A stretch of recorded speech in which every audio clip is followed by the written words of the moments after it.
मेरे दोस्तों, अगर आपको नोवेल पसंद आए तो वीडियो को लाइक कर दो, कमेंट कर दो और मेरे चैनल नोवेल एक्सप्लेनर को सब्सक्राइब कर दो ताकि आपको नया वीडियो तुरंत मिल सके। वेई शियाओबाओ और सोन किंगशू ने एक दूसरे की ओर देखा। तिब्बती साम्राज्य सोंग राज्य के साथ गठबंधन करना चाहता है। जी हाँ, जियोमोजी ने व्यंग्यात्मक मुस्कान के साथ कहा, अब मंगोलों की शक्ति दिन ब दिन बढ़ती जा रही है और वे लंबे समय से हमारे तिब्बती साम्राज्य पर कब्जा करना चाहते हैं। हमारे जानपू इस बात से बहुत चिंतित हैं। गोबलिन जानपू तिब्बती शासकों की उपाधि है। जानपू किस तरह की चीज़ है? वेई शियाओबाओ उलझन में था, लेकिन उसे डर था कि वांग युयान उसे नीचा समझेगी, इसलिए उसने धैर्यपूर्वक सुनना जारी रखा। सोंग किंगशू कुछ देर हिचकिचाए और फिर बोले, महान भिक्षु, जहाँ तक मुझे पता है, आपके तिब्बती तांत्रिक गुरु बासिपा एक मंगोलियाई राजकुमार के अधीन थे और एक अन्य गुरु स्वर्णचक्र धर्मराजा को भी मंगोलियाई राष्ट्रीय शिक्षक के रूप में मान्यता दी गई थी। मुझे लगता था कि मंगोलिया और आपके टुबो के बीच अच्छे संबंध थे। कुमाजी के चेहरे पर क्रोध की एक झलक दिखाई दी और उन्होंने कड़वाहट से कहा, उपकारी को बहुत कुछ पता है। हमारा तिब्बती तांत्रिक बौद्ध धर्म विभिन्न संप्रदायों का सामूहिक नाम है। इसकी 4 सबसे बड़ी शाखाएं हैं: निंगमा मंदिर, नालंदा मंदिर, वज्र संप्रदाय और शिंगोन संप्रदाय। लेखक का नोट: सच्चे तिब्बती बौद्ध धर्म के 4 प्रमुख संप्रदाय निंगमा, काग्यू, साक्या और गैलुग हैं। पंचेन और दलाई इसी संप्रदाय में आते हैं। धार्मिक कारणों से मैं इनके स्थान पर अन्य नामों का प्रयोग करूंगा। ये गरीब भिक्षु जिस निंगमा मंदिर से संबंध रखता है, वह तांत्रिक बौद्ध धर्म का सबसे प्राचीन संप्रदाय है। हमारा प्रत्येक पीढ़ी के तुबो जानपू के साथ हमेशा से अच्छा संबंध रहा है। निंगमा मंदिर के लोगों को हर पीढ़ी में तुबो राष्ट्रीय शिक्षक नामित किया जाता था। इसी कारण अन्य 3 संप्रदायों में असंतोष उत्पन्न हुआ। पहले, निंगमा मंदिर और जानपू की संयुक्त शक्ति के तहत अन्य संप्रदाय पक्ष बदलने की हिम्मत नहीं करते। लेकिन मंगोलिया के उदय ने अन्य 3 संप्रदायों को आशा की किरण दिखाई है और उन्होंने मंगोलिया में अपने प्रवक्ता भेजे हैं। स्थिति इतनी खराब है कि उन मंदिरों द्वारा भेजे गए गुरुस्तरीय व्यक्तियों को तेमुजिन द्वारा राज्य शिक्षक नियुक्त किया गया है। एक व्यक्ति वज्र संप्रदाय का सबसे उत्कृष्ट गुरु है। उसे मंगोलियाई राष्ट्रीय शिक्षक नामित किया गया है। वह वर्तमान में कुबलई खान को जियांग्यांग पर आक्रमण करने में सहायता कर रहा है। शिंगोन संप्रदाय के शिष्यों की दूसरी पीढ़ी के नेता शांगजी को मास्टर चांकी की उपाधि से सम्मानित किया गया है और अब वे मंगोलिया के 7वें राजकुमार के अतिथि हैं। कुमोजी के स्वर में चिंता झलक रही थी। इन तीनों गुटों की योजना मंगोलिया को तिब्बत पर आक्रमण करने और तिब्बती साम्राज्य को नष्ट करने की है ताकि वे तिब्बत के स्वामी बन सकें। कितना अप्रत्याशित आश्चर्य! सोंग किंगशू और वेई शियाओबाओ ने उसकी बात सुनकर एक दूसरे को देखा और खुशी से झूम उठे। मैंने हर जगह खोज की, सच्चाई की तलाश में अपने लोहे के जूते भी तोड़ दिए, लेकिन फिर भी कुछ नहीं मिला। कौन जानता था, ये तो मेरी आंखों के सामने ही था। मेरा शपथधारी भाई अब मांचू किंग राजवंश के सम्राट कांगशी का सबसे विश्वसनीय व्यक्ति है। सोंग किंगशू ने वेई शियाओबाओ को खींचते हुए कहा, हमारे साथ यंजिंग वापस चलो और शियाओबाओ तुम्हारे बारे में सम्राट से सिफारिश करेगा। सम्राट निश्चित रूप से महान ऋषि का अतिथि के रूप में सम्मानपूर्वक स्वागत करेंगे। मांचू दरबार के मजबूत समर्थन के साथ महान ऋषि को अन्य 3 संप्रदायों की चिंता करने की आवश्यकता नहीं होगी। जियोमोजी का मन प्रसन्न हुआ और वह सचमुच मांचू और किंग राजवंशों के साथ गठबंधन करना चाहता था। उनकी मदद और समर्थन से मंगोलों के खिलाफ लड़ाई आसान हो जाती। अगर वह इस गठबंधन में शामिल हो जाता और सोंग सम्राट से बात करता तो तीनों राज्य एकजुट हो जाते। ऐसे में ये बेचारा भिक्षु सम्राट के पक्ष में कुछ कहने के लिए उन दोनों पर निर्भर रहेगा। मन बना लेने के बाद जियोमोजी ने अपने हाथ जोड़कर आदरपूर्वक प्रणाम किया। महान भिक्षु, चूंकि आप अपने देश के प्रमुख मामलों में व्यस्त हैं, तो मुझे और श्रीमती वांग को रोके रखने का आपका क्या इरादा है? बगल में खड़ा दुवान यू इस जगह से निकलने के लिए बेताब था, लेकिन अफसोस की बात यह थी कि उसकी आंतरिक शक्ति तो प्रबल थी, पर आधार कमजोर था। वह इसका उपयोग नहीं कर पा रहा था और अगर करता भी तो उसका पूरा शरीर सुन्न हो जाता। मैंने सुना है कि यह अजीब नौजवान दुनिया की नंबर 1 तलवारबाजी 6 मेरिडियन डिवाइन स्वॉर्ड जानता है और यह मिस वांग भी दुनिया की सभी मार्शल आर्ट में माहिर हैं। मुझे लगता है कि सम्राट आपका बहुत स्वागत करेंगे। वेई शियाओबाओ वांग युयान को छोड़ने के लिए अनिच्छुक था और उसने निर्मम मन ही मन कहा, क्या तुम दाली के राजकुमार होने मात्र से ही अपनी बढ़ाई करते हो? बस राजधानी लौटने तक इंतजार करो। जब तुम इस दादाजी के राज्य में पहुंचोगे तो मैं तुमसे उचित व्यवहार करूंगा। जियोमोजी भी उन्हें जाने देने के लिए तैयार नहीं था और वेई शियाओबाओ के शब्द भी उससे सहमत थे। परोपकारी सोंग की क्या राय है? मुझे कोई आपत्ति नहीं है। सोंग किंगशू ने मुड़कर वांग युयान की ओर देखा और कहा, सुश्री वांग, चिंता न करें, आपने मुझ पर बहुत कृपा की है और मैं निश्चित रूप से आपकी रक्षा करूंगी। वांग युयान अनिच्छा से मुस्कुराई। वह जानती थी कि सोंग किंगशू और वेई शियाओबाओ साथी थे और मार्शल आर्ट में उसकी दक्षता जियोमोजी से कम थी, इसलिए वह पहले से ही मदद करने की पूरी कोशिश कर रहा था। कुछ दिन पहले इस बेचारे भिक्षु ने सुना कि लॉर्ड वेई ने सोंग राजवंश के साथ गठबंधन कर लिया है। आपका मिशन सफल रहा, अब आपको यंजिंग वापस जाना चाहिए। आप गुसु के पास क्यों आ गए? वेई शियाओबाओ शर्मिंदा लग रहा था। फिर उसने उसे सोंग किंगशु द्वारा रक्त कृपाण वाले बुजुर्ग को खदेड़ने की घटना और शानडोंग के युआन चेंजी के बारे में अपने मिशन के बारे में बताया। ये सुनकर जियोमोजी ने आत्मविश्वास से मुस्कुराते हुए कहा, अब इस बेचारे भिक्षु और मास्टर सोंग के साथ आप बाघ की गुफा से भी गुजर सकते हैं। चिंता मत करो मास्टर वेई। सोंग किंगशु भी यही महसूस कर रहा था। उसे पूरा भरोसा था कि अपनी मौजूदा ताकत से वह किसी को भी हरा सकता है, बशर्ते उस अनाम पवित्र भिक्षु जैसे उच्च कोटि का कोई गुरु स्वयं आकर उसकी हत्या न कर दे। और अब तो उसके पास जियोमोजी की मजबूत जांघ भी है, इसलिए उसे किसी से डरने की कोई जरूरत नहीं है। इस क्षण वेई शियाओबाओ का मनोबल अचानक बढ़ गया और वह मन ही मन गर्व से बोला, हालांकि मैं शियाओबाओ मार्शल आर्ट में अच्छा नहीं हूँ, लेकिन सौभाग्य से मेरे कई दोस्त हैं जो मार्शल आर्ट में माहिर हैं। हा हा हा। मू वानकिंग ने काफी देर पहले सोंग किंगशु के पीछे खड़ी खूबसूरत महिला को देखा और खुद को रोक नहीं पाए और पूछा, लिटिल फू, भाई सोंग, ये कौन है? अभी अभी उसने सुना कि यह लड़की खुद को सोंग किंगशु की पत्नी बता रही है। शुई शेंग ने आंखें घुमाईं और अचानक उसे एक विचार आया। उसने झिझकते हुए सोंग किंगशु का हाथ पकड़ा और मीठी आवाज में कहा, सोंग प्रिय, ये लड़की कौन है? असल में शुई शेंग को यकीन था कि ये दोनों पति पत्नी हैं, इसलिए उसने जानबूझकर यह स्थिति बनाई। इस तरह यह महिला सोंग किंगशु को बख्शेगी नहीं। वह मुश्किल में पड़ जाएगा और अपनी बेगुनाही साबित करने का सबसे अच्छा तरीका उसे भगा देना था। निश्चित रूप से मू वानकिंग का चेहरा गुस्से से लाल हो गया। वह जल्दी से खड़ी हो गई और सबकी राय की परवाह किए बिना जाने के लिए अपना सिर घुमा लिया। जब वह चली गई तो दुवान यू उसकी पतली पीठ को देखता रहा और मन ही मन असहज महसूस करने लगा। बहन वान थोड़ी बदल गई लगती है। गोब्लिन, हाँ, वह बदल गई है। सभी ने सिर घुमाकर सोंग किंगशु की ओर देखा और सोचने लगे कि वह उसके पीछे क्यों नहीं गया। सोंग किंगशु ने सिर हिलाया और शराब का गिलास उठाते हुए कहा, शेंग, अपने मालिक को थोड़ी शराब पिलाओ। शुई शेंग और घटनास्थल पर मौजूद लोगों ने एक दूसरे को देखा। उन्हें बिल्कुल भी उम्मीद नहीं थी कि वह गुस्से में नहीं दिख रहा था। वह ऐसा लग रहा था जैसे मानो वह बहुत खुश हो। सोंग किंगशु स्वाभाविक रूप से बहुत खुश थी। शुई शेंग की गलती की वजह से उसे अब पता चल गया था कि मू वानकिंग के दिल में उसके लिए एक खास जगह है। शायद उसे खुद भी इसका एहसास नहीं था। उसने पीछा क्यों नहीं किया, इसके बारे में उसके अपने विचार थे। सोंग किंगशु को अपने पिछले जीवन के अनुभव से यह सीख मिली थी कि जब कोई स्त्री नखरे दिखा रही हो तो उसे फुसलाने से उसका अहंकार और भी बढ़ जाता है। वर्तमान सोंग किंगशु स्त्रियों को फुसलाने और उनकी हर जरूरत पूरी करने से तंग आ चुका था। वह जानता था कि मू वानकिंग के शांत होने के बाद उसे अपने दिल की बात समझ आ जाएगी। समूह ने उत्तर की यात्रा शुरू की। मानचू सीमा में प्रवेश करते ही उनकी मुलाकात मुख्य रक्षक डुओ लॉन्ग से हुई, जो लंबे समय से उनका इंतजार कर रहा था। भाई डुओ, आप यहाँ क्यों हैं? वेई शियाओबाओ ने अपने पुराने दोस्त को देखकर आश्चर्य से पूछा। भाई वेई, आपकी यात्रा शुरू होने के कुछ ही समय बाद सम्राट को चिंता हुई कि आपके साथ पर्याप्त रक्षक नहीं हैं। इसलिए मैंने 3000 कुलीन घुड़सवार सैनिकों के साथ आपका स्वागत करने के लिए भेजा था। डुओ लॉन्ग ने मुट्ठी जोड़कर आदरपूर्वक उनका अभिवादन किया। इसलिए मैं देश की सीमा पर आपका इंतजार कर रहा था, लॉर्ड वेई। इसी क्षण झांग कांगनियान और झाओ किक्सियन की दो परिचित आवाजें सुनाई दीं। तुम? वेई शियाओबाओ ने हैरानी से उन दोनों को देखा। हालांकि उन दोनों में कोई खास काबिलियत नहीं थी और वे सिर्फ कामचोरी करने में माहिर थे, फिर भी वेई शियाओबाओ उन्हें दोस्त मानता था। इसलिए उसे हमेशा डर रहता था कि कहीं उनका मिशन गड़बड़ ना हो जाए। हमने स्वामी के आदेश का पालन किया और सीधे उत्तर की ओर चले गए। नदी पार करते ही हमारी मुलाकात शाही रक्षक दल के कमांडर से हुई।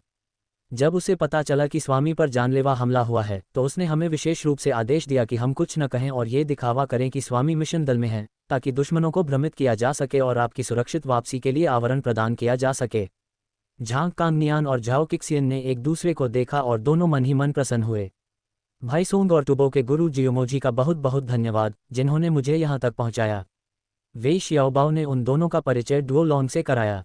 वे दुनिया के सर्वश्रेष्ठ मार्शल आर्टिस्टों में से हैं। सम्राट उन्हें देखकर निश्चित रूप से बहुत प्रसन्न होंगे। इस भिक्षु के बारे में तो कोई संदेह नहीं है, लेकिन क्या ये छोटा सा सुंदर लड़का भी एक उस्ताद है? डुओ लॉन्ग ने मन ही मन बुदबुदाया और उसे परखने का फैसला किया।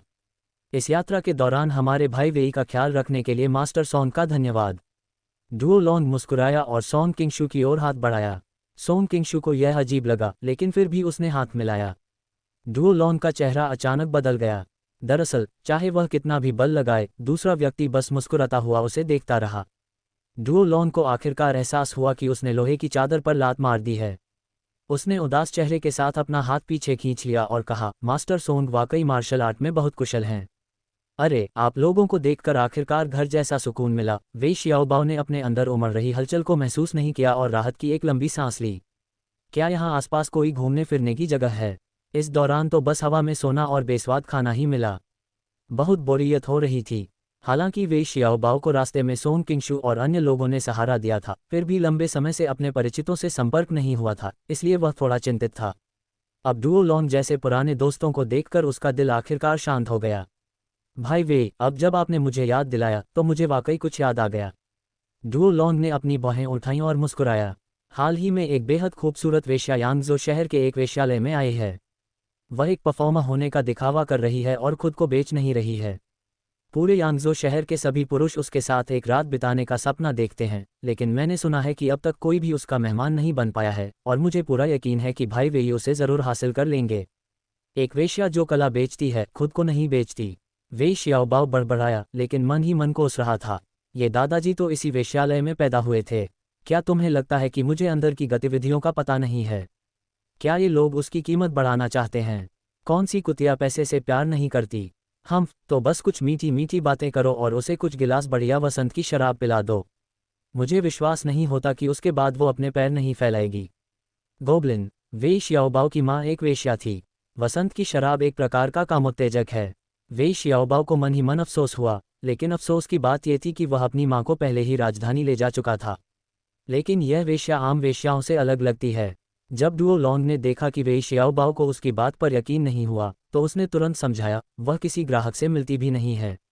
उसकी कुछ अजीबोगरीब आदतें हैं। भाई, मुझे बताओ वो शर्तें क्या हैं? वेई शियाओबाओ मन ही मन चीख रही थी। वो तो बस वेश्यालय की एक मामूली औरत थी, तो फिर ये सारा ढोंग क्यों? इस दादाजी को ज़बरदस्ती कुछ करवाना बिल्कुल पसंद नहीं। मैं उसे ज़रूर सबक सिखाऊंगी। यह डुओ लॉन्ग शर्मिंदा होते हुए बोली, मुझे याद नहीं है। ठीक है, चलो जाकर देखते हैं। वेई शियाओबाओ सबको वेश्यालय ले जाना चाहती थी। सुश्री वांग एक भोली भाली महिला हैं, आप उन्हें इतनी गंदी जगह पर अपने साथ कैसे ले जा सकते हैं? बगल में खड़ी दुवान यू ने तुरंत विरोध किया और उसे रोकने के लिए कूद पड़ी। बगल में खड़ी वांग युयान शर्म से लाल हो गई और वहां जाने के लिए बिल्कुल भी तैयार नहीं थी। शुई शेंग ने भी दुखी भाव से सोंग किंगशू की ओर देखा। सोंग किंगशू हंस पड़ी, अपना सिर घुमाया और जानबूझकर उसकी ओर देखना बंद कर दिया। जियुमोजी का चेहरा भी कुछ हद तक हास्यास्पद था। चाहे कुछ भी हो, आखिर वह एक भिक्षु ही तो था, इसलिए उसके लिए वेश्यालय जाना उचित नहीं होता। वेई शियाओबाओ ने हा हा हा की हंसी हंसते हुए दुवान यू की ओर देखा और कहा, अगर मैं तुम्हें बाहर छोड़ दूं, तो अगर तुम भाग जाओ तो मैं क्या करूंगी? जहां तक मिस वांग की बात है, ये तो आसान है, बस उसे एक आदमी होने का नाटक करने दो, कौन फर्क बता सकता है? क्या इससे महान भिक्षु को असुविधा होगी? सोंग किंगशू ने जियोमोजी के चेहरे पर झिझक देखी। कोई बात नहीं, निर्मल हृदय वाले को गंदगी से डरने की जरूरत नहीं है। ये बेचारा भिक्षु इसे सहन कर सकता है। दरअसल जियोमोजी ही वेई शियाओबाओ का इस्तेमाल कांक्षी सम्राट को मनाने के लिए करना चाहता था, और उसे डर था कि अगर वह नहीं गया तो कुछ असंतोष पैदा हो जाएगा।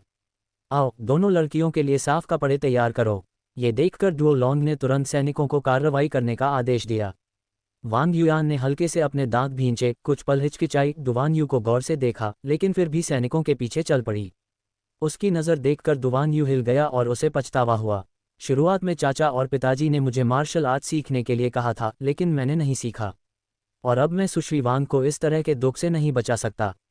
शुई शेंग ने सिर उठाकर देखा तो सोंग किंगशू के चेहरे पर कोई भाव नहीं था। उसके दांत गुस्से से खड़क रहे थे। वह उसे लात मारना चाहती थी और मुंह फुलाकर तंबू की ओर भागी। कुछ समय बाद दोनों महिलाओं ने तंबू का पर्दा उठाया और बाहर निकल आईं। उन्होंने देखा कि पुरुषों का समूह चुपचाप अपनी लार निगल रहा था।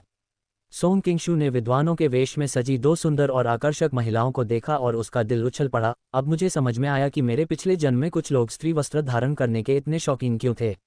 लोगों का समूह बड़े ही शान शौकत से वेश्यालय गया। डुओ लॉन्ग ने पहले तो पूरी जगह बुक करने की योजना बनाई थी, लेकिन वेई शियाओबाओ ने उसे रोकते हुए कहा, एक आदमी वेश्यालय में मौज मस्ती करने जाता है, अगर वह सुनसान हो तो क्या मजा? भाई वेई ने बिल्कुल यही कहा था। डुओ लॉन्ग चौंक गया और जल्द ही उसके चेहरे पर एक समझदारी भरी मुस्कान आ गई। चलते हुए वेई शियाओबाओ ने अपनी आंखें घुमाईं और सोंग किंगशू की ओर मुड़कर कहा, बड़े भाई सोंग, आइए हम अपने कपड़े और पहचान आपस में बदल लें। सोंग किंगशू ने हैरानी से उसकी ओर देखा और पूछा, क्यों?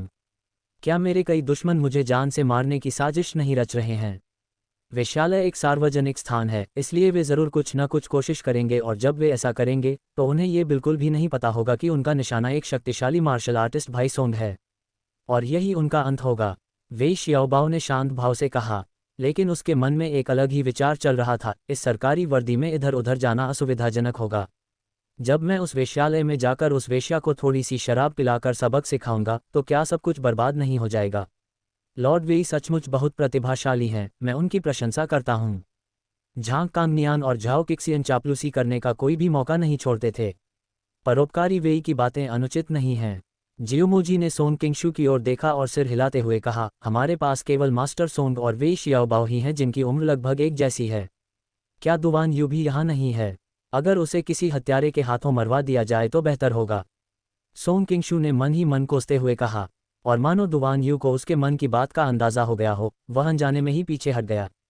हालांकि उसके मन में यह बात बैठी कि वह सबसे अच्छा उम्मीदवार है और दुवान यू डाली का राजकुमार था, इसलिए चाहे कुछ भी हो जाए, अगर कुछ हुआ तो कांगशी वेई शियाओबाओ को मौत का श्राप दे देगा। सौभाग्य से मेरी मार्शल आर्ट की क्षमता औसत से ऊपर है। अगर मेरा सामना किसी हत्यारे से भी हो जाए तो आत्मरक्षा के लिए ये काफ़ी होगा। सोंग किंगशू ने अपने विचारों को किनारे रखकर सिर हिलाया और जवाब दिया, ठीक है। अगर आप पूछें कि आज के समय में शराबियों के लिए सबसे अच्छी जगह कौन सी है, तो 10 में से 10 पुरुष उत्साह से जवाब देंगे, यांगजो। अगर आप पूछें कि आज के समय में सबसे गंदी जगह कौन सी है, तो 10 में से 10 महिलाएं तिरस्कारपूर्वक जवाब देंगी, यांगजो। हजारों धनी लोग कामुक सुखों के लिए यांगजो आते थे। उनके लिए जीवन में इससे अधिक आनंददायक कुछ भी नहीं था। हर शाम यांगजो शहर के विभिन्न मनोरंजन स्थल जीवंत हो उठते थे, और उनमें सबसे जीवंत स्प्रिंग ब्यूटी पवेलियन था। क्या ये सब उस लड़की की वजह से नहीं है जो अभी अभी आई है? उसके आते ही सब उस पर मोहित हो गए। मुझे नहीं लगता कि उसमें कोई खास आकर्षण है। एक बूढ़े आदमी ने देखा कि नए कपड़े पहने कुछ नौजवान सीधे स्प्रिंग ब्यूटी पवेलियन की ओर चले गए। उसने जमीन पर थूका और गुस्से से बोला, स्वाभाविक रूप से नए कपड़े पहने हुए ऊर्जावान युवा स्वामी वेई शियाओबाओ और सोंग किंगशू और उनके साथी थे। जैसे ही उन्होंने स्प्रिंग ब्यूटी पवेलियन के दरवाजे में कदम रखा, मालिक की आंखें चमक उठीं और उन्होंने उत्साहपूर्वक उनका स्वागत किया। वेई शियाओबाओ ने उसकी ओर चांदी की एक ईंट फेंकी और सोंग किंगशू की ओर इशारा करते हुए कहा, ये हमारे स्वामी वेई की ओर से एक पुरस्कार है, जाओ और हमारे लिए घर में सबसे अच्छी जगह ढूंढो। मालिक ने सोंग किंगशू की ओर देखा और जल्दी से सिर हिलाकर कहा, ठीक है, कृपया मेरे साथ आइए स्वामी जी। इतना कहकर वह सबको एक सुंदर और शांत जगह पर ले गया और बैठने का अनुरोध किया। फिर उसने छोटे नौकर को खरबूजे, फल, शराब और व्यंजन सजाने का आदेश दिया और चापलूसी भरी मुस्कान के साथ बोला, स्वामी जी, पहले एक गिलास पानी और शराब पी लीजिए, श्रीमती यूयू थोड़ी देर में बाहर आ जाएंगी। आप उनका दिल जीत पाएंगे या नहीं, यह आप पर निर्भर करता है। आप पहले जाए। वेई शियाओबाओ ने अधीरता से हाथ हिलाकर उसे विदा किया। थोड़ी देर बाद उसने चुपचाप सोंग किंगशू से कहा, भाई सोंग, मैं पहले शौच कर लेता हूँ। वेश्या जल्द ही बाहर आने वाली है, सोंग किंगशू ने आश्चर्य से कहा। उसे उम्मीद नहीं थी कि वह इस समय वहां जाएगा।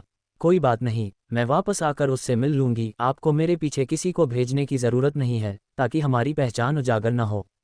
वेई शियाओबाओ ने इतना कहकर पेट पकड़कर तेजी से गलियारे की ओर दौड़ लगाए।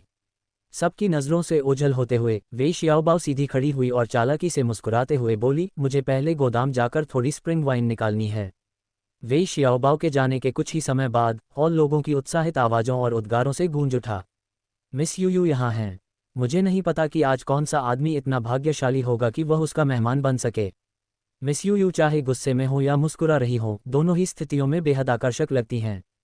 सोंग किंगशू ने ऊपर देखा और पाया कि कुछ नौकरानियां महल की पोशाक में सजी एक सुंदर स्त्री को लेकर ऊपर से नीचे आ रही हैं। छोटे छोटे सुंदर कदमों से आती उसकी अदाओं और हाव भाव ने सोंग किंगशू का दिल मोह लिया। सोंग किंगशू की निगाह को भांपते हुए उस सुंदरी ने पलटकर उसकी ओर देखा। उसके चेहरे के भाव बेहद मनमोहक थे, खासकर उसकी खूबसूरत आंखें, जिनमें मानो क्रिस्टल की चमक तैर रही हो, जिससे उसे एक आकर्षक और मोहक आभा मिल रही थी। मुझे विश्वास नहीं हो रहा कि इतनी अच्छी महिला इतनी गंदी जगह पर है। सोंग किंगशू ने जल्दी से अपना सिर नीचे कर लिया। उसका दिल जोर जोर से धड़क रहा था।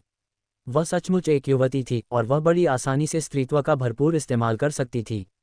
मानो ये गुण उसे जन्म से ही प्राप्त था। इससे पहले कि वह कुछ समझ पाता, वह खूबसूरत हसीना लॉबी में आ चुकी थी और धीरे से जालीदार पर्दे के पीछे बैठ गई। मौका देखकर बूढ़ा उद्घोषक जल्दी से चिल्लाने लगा, महाराज, युवती यूयू बैठ चुकी हैं। और नियम हमेशा की तरह वही हैं, जो भी उनके 3 सवालों का जवाब दे पाएगा उसे सुश्री यूयू अपने सुगंधित शयनकक्ष में आमंत्रित करेंगी। गोब्लिन शयनकक्ष एक महिला का शयनकक्ष या छोटा निजी कमरा होता है। इतने दिनों से तो कोई पहले सवाल का जवाब भी नहीं दे पा रहा था। क्या आपका स्प्रिंग ब्यूटी पवेलियन बेईमानी और धोखाधड़ी नहीं कर रहा है? एक मोटे ताजे अमीर व्यापारी ने आवाज लगाई और उसके आसपास खड़े लोगों ने दबे स्वर में सहमति जताई। अगर आप इसका जवाब नहीं दे सकते तो इसका मतलब यह नहीं कि दूसरे लोग भी इसका जवाब नहीं दे सकते। अगर आप मिस यूयू के सवाल का जवाब इतनी आसानी से दे सकते हैं तो क्या यह मजाक नहीं होगा? पास ही बैठे एक युवक ने उनकी बात सुनकर जवाब दिया। वह एक प्रतिभाशाली विद्वान थे और यहाँ पहली बार आए कई लोगों ने भी उनकी बात से सहमति जताई।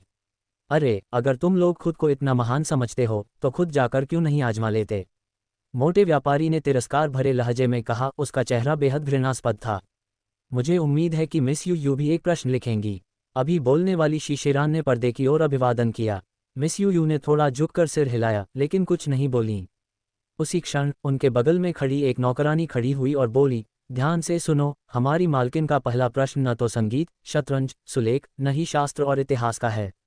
वह केवल गणित में आपकी कुशलता की परीक्षा लेना चाहती हैं। मालकिन अपने प्रिय सूती रुमाल को चाकू से कई टुकड़ों में काटना चाहती हैं। जैसा कि हम सब जानते हैं, एक बार काटने से रुमाल 2 टुकड़ों में, 2 बार काटने से अधिकतम 4 टुकड़ों में और 3 बार काटने से 8 टुकड़ों में विभाजित हो जाता है। क्या मैं पूछ सकती हूँ, 100 बार काटने के बाद मिस यूयू का रुमाल अधिकतम कितने टुकड़ों में विभाजित होगा? उद्धरण चिन्ह। जैसे ही यह सवाल उठा, वहां मौजूद सभी लोग सोचने में मग्न हो गए। डुओ लॉन की आंखें चमक उठीं और उसने एक चौकोर स्कार्फ और चाकू निकालकर उसे अलग करना शुरू कर दिया। 7-8 बार काटने के बाद स्कार्फ के कुछ हिस्से इतने बारीक कट गए कि उन्हें और काटना नामुमकिन हो गया। उसने गुस्से में चाकू फेंकते हुए कहा, धत तेरे की, ये तो बहुत मुश्किल है। कितना पेचीदा सवाल है। दुवान यू ने मुख्य रूप से कविता और शास्त्रीय साहित्य का अध्ययन किया था। यदि वह बौद्ध धर्मग्रंथों की सहायता से इन सूक्ष्म शब्दों के अर्थ का विश्लेषण करता तो वह उत्तर दे सकता था। लेकिन अफसोस की बात यह थी कि उसे इस परीक्षा के लिए आवश्यक कौशलों का कोई ज्ञान नहीं था।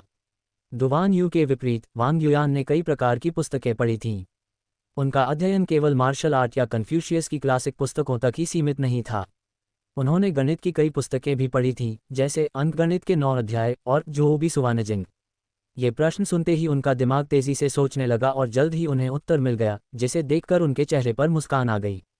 दुवान यू हमेशा वांग युयान को देखता रहता था और जब उसने उसे मुस्कुराते देखा तो वह आश्चर्यचकित होकर बोला, क्या मिस वांग को सब पता चल गया? मार्शल आर्ट में उसका ज्ञान उत्कृष्ट था और वह स्पष्ट रूप से साहित्यिक प्रतिभा की धनी थी, लेकिन इन सभी क्षेत्रों में दुवान यू अपनी प्रेमिका से पीछे रह गया। उसे सचमुच गर्व करने लायक कुछ नहीं था और अचानक वह बहुत उदास हो गया।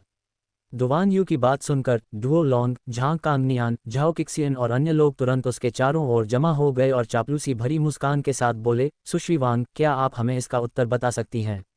वांग युयान शर्म से लाल हो गई और उसने दृढ़ता से अपना सिर हिलाया। गिरफ्तारी के बाद वह बहुत गुस्से में थी, ऐसे में वह भला दूसरी लड़कियों को नुकसान पहुंचाने में उनकी मदद कैसे कर सकती थी? सोंग किंगशू बड़े शांत भाव से मुख्य आसन पर बैठे चाय की चुस्कियां ले रहे थे।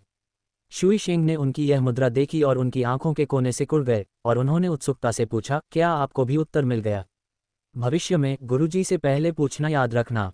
कोई नियम नहीं है। सोंग किंगशू ने उसे घूर कर देखा लेकिन सीधे तौर पर कोई जवाब नहीं दिया। शुई शेंग को घुटन महसूस हुई और उसे सोंग किंगशू से नफरत हो गई। उसने अपना सिर घुमाकर जालीदार पर्दे के पीछे खड़ी लड़की को देखा। उसके होठों के कोने पर एक धूर्त मुस्कान खिल उठी और वह अचानक चिल्लाई, मेरे गुरु को पहले ही पता चल गया है। हेवनली ड्रैगन सेक्ट का नाम बदलकर मिस्टिक ड्रैगन कल्ट कर दिया जाएगा ताकि इसे हेवनली ड्रैगन मॉनेस्ट्री से भ्रमित न किया जा सके। ये पता चला कि शुई शेंग को पूरा यकीन था कि सोंग किंगशू अपनी इज्जत बचाने के लिए ही गुरु होने का नाटक कर रहा था। निश्चित रूप से सोंग किंगशू की बातें सुनने के बाद श्रोताओं में मौजूद सभी लोगों ने उनकी ओर मुड़कर देखा। किसी संख्या का अनुमान यूं ही मत लगाओ, ये बच्चा पूरी तरह से भ्रम में जी रहा है। सबने पहले बहुत कुछ अनुमान लगाया लेकिन अंत में किसी का भी अनुमान सही नहीं निकला। प्रस्तुतकर्ता की आंखें चमक उठीं और उसने चुपचाप आंख मारी। बूढ़े व्यक्ति ने मुस्कुराते हुए कहा, तो यह मास्टर वे ही हैं, वे वास्तव में प्रतिभाशाली हैं। कृपया मुझे उत्तर बताएं। मिस यू ये तय करेंगी कि यह सही है या गलत।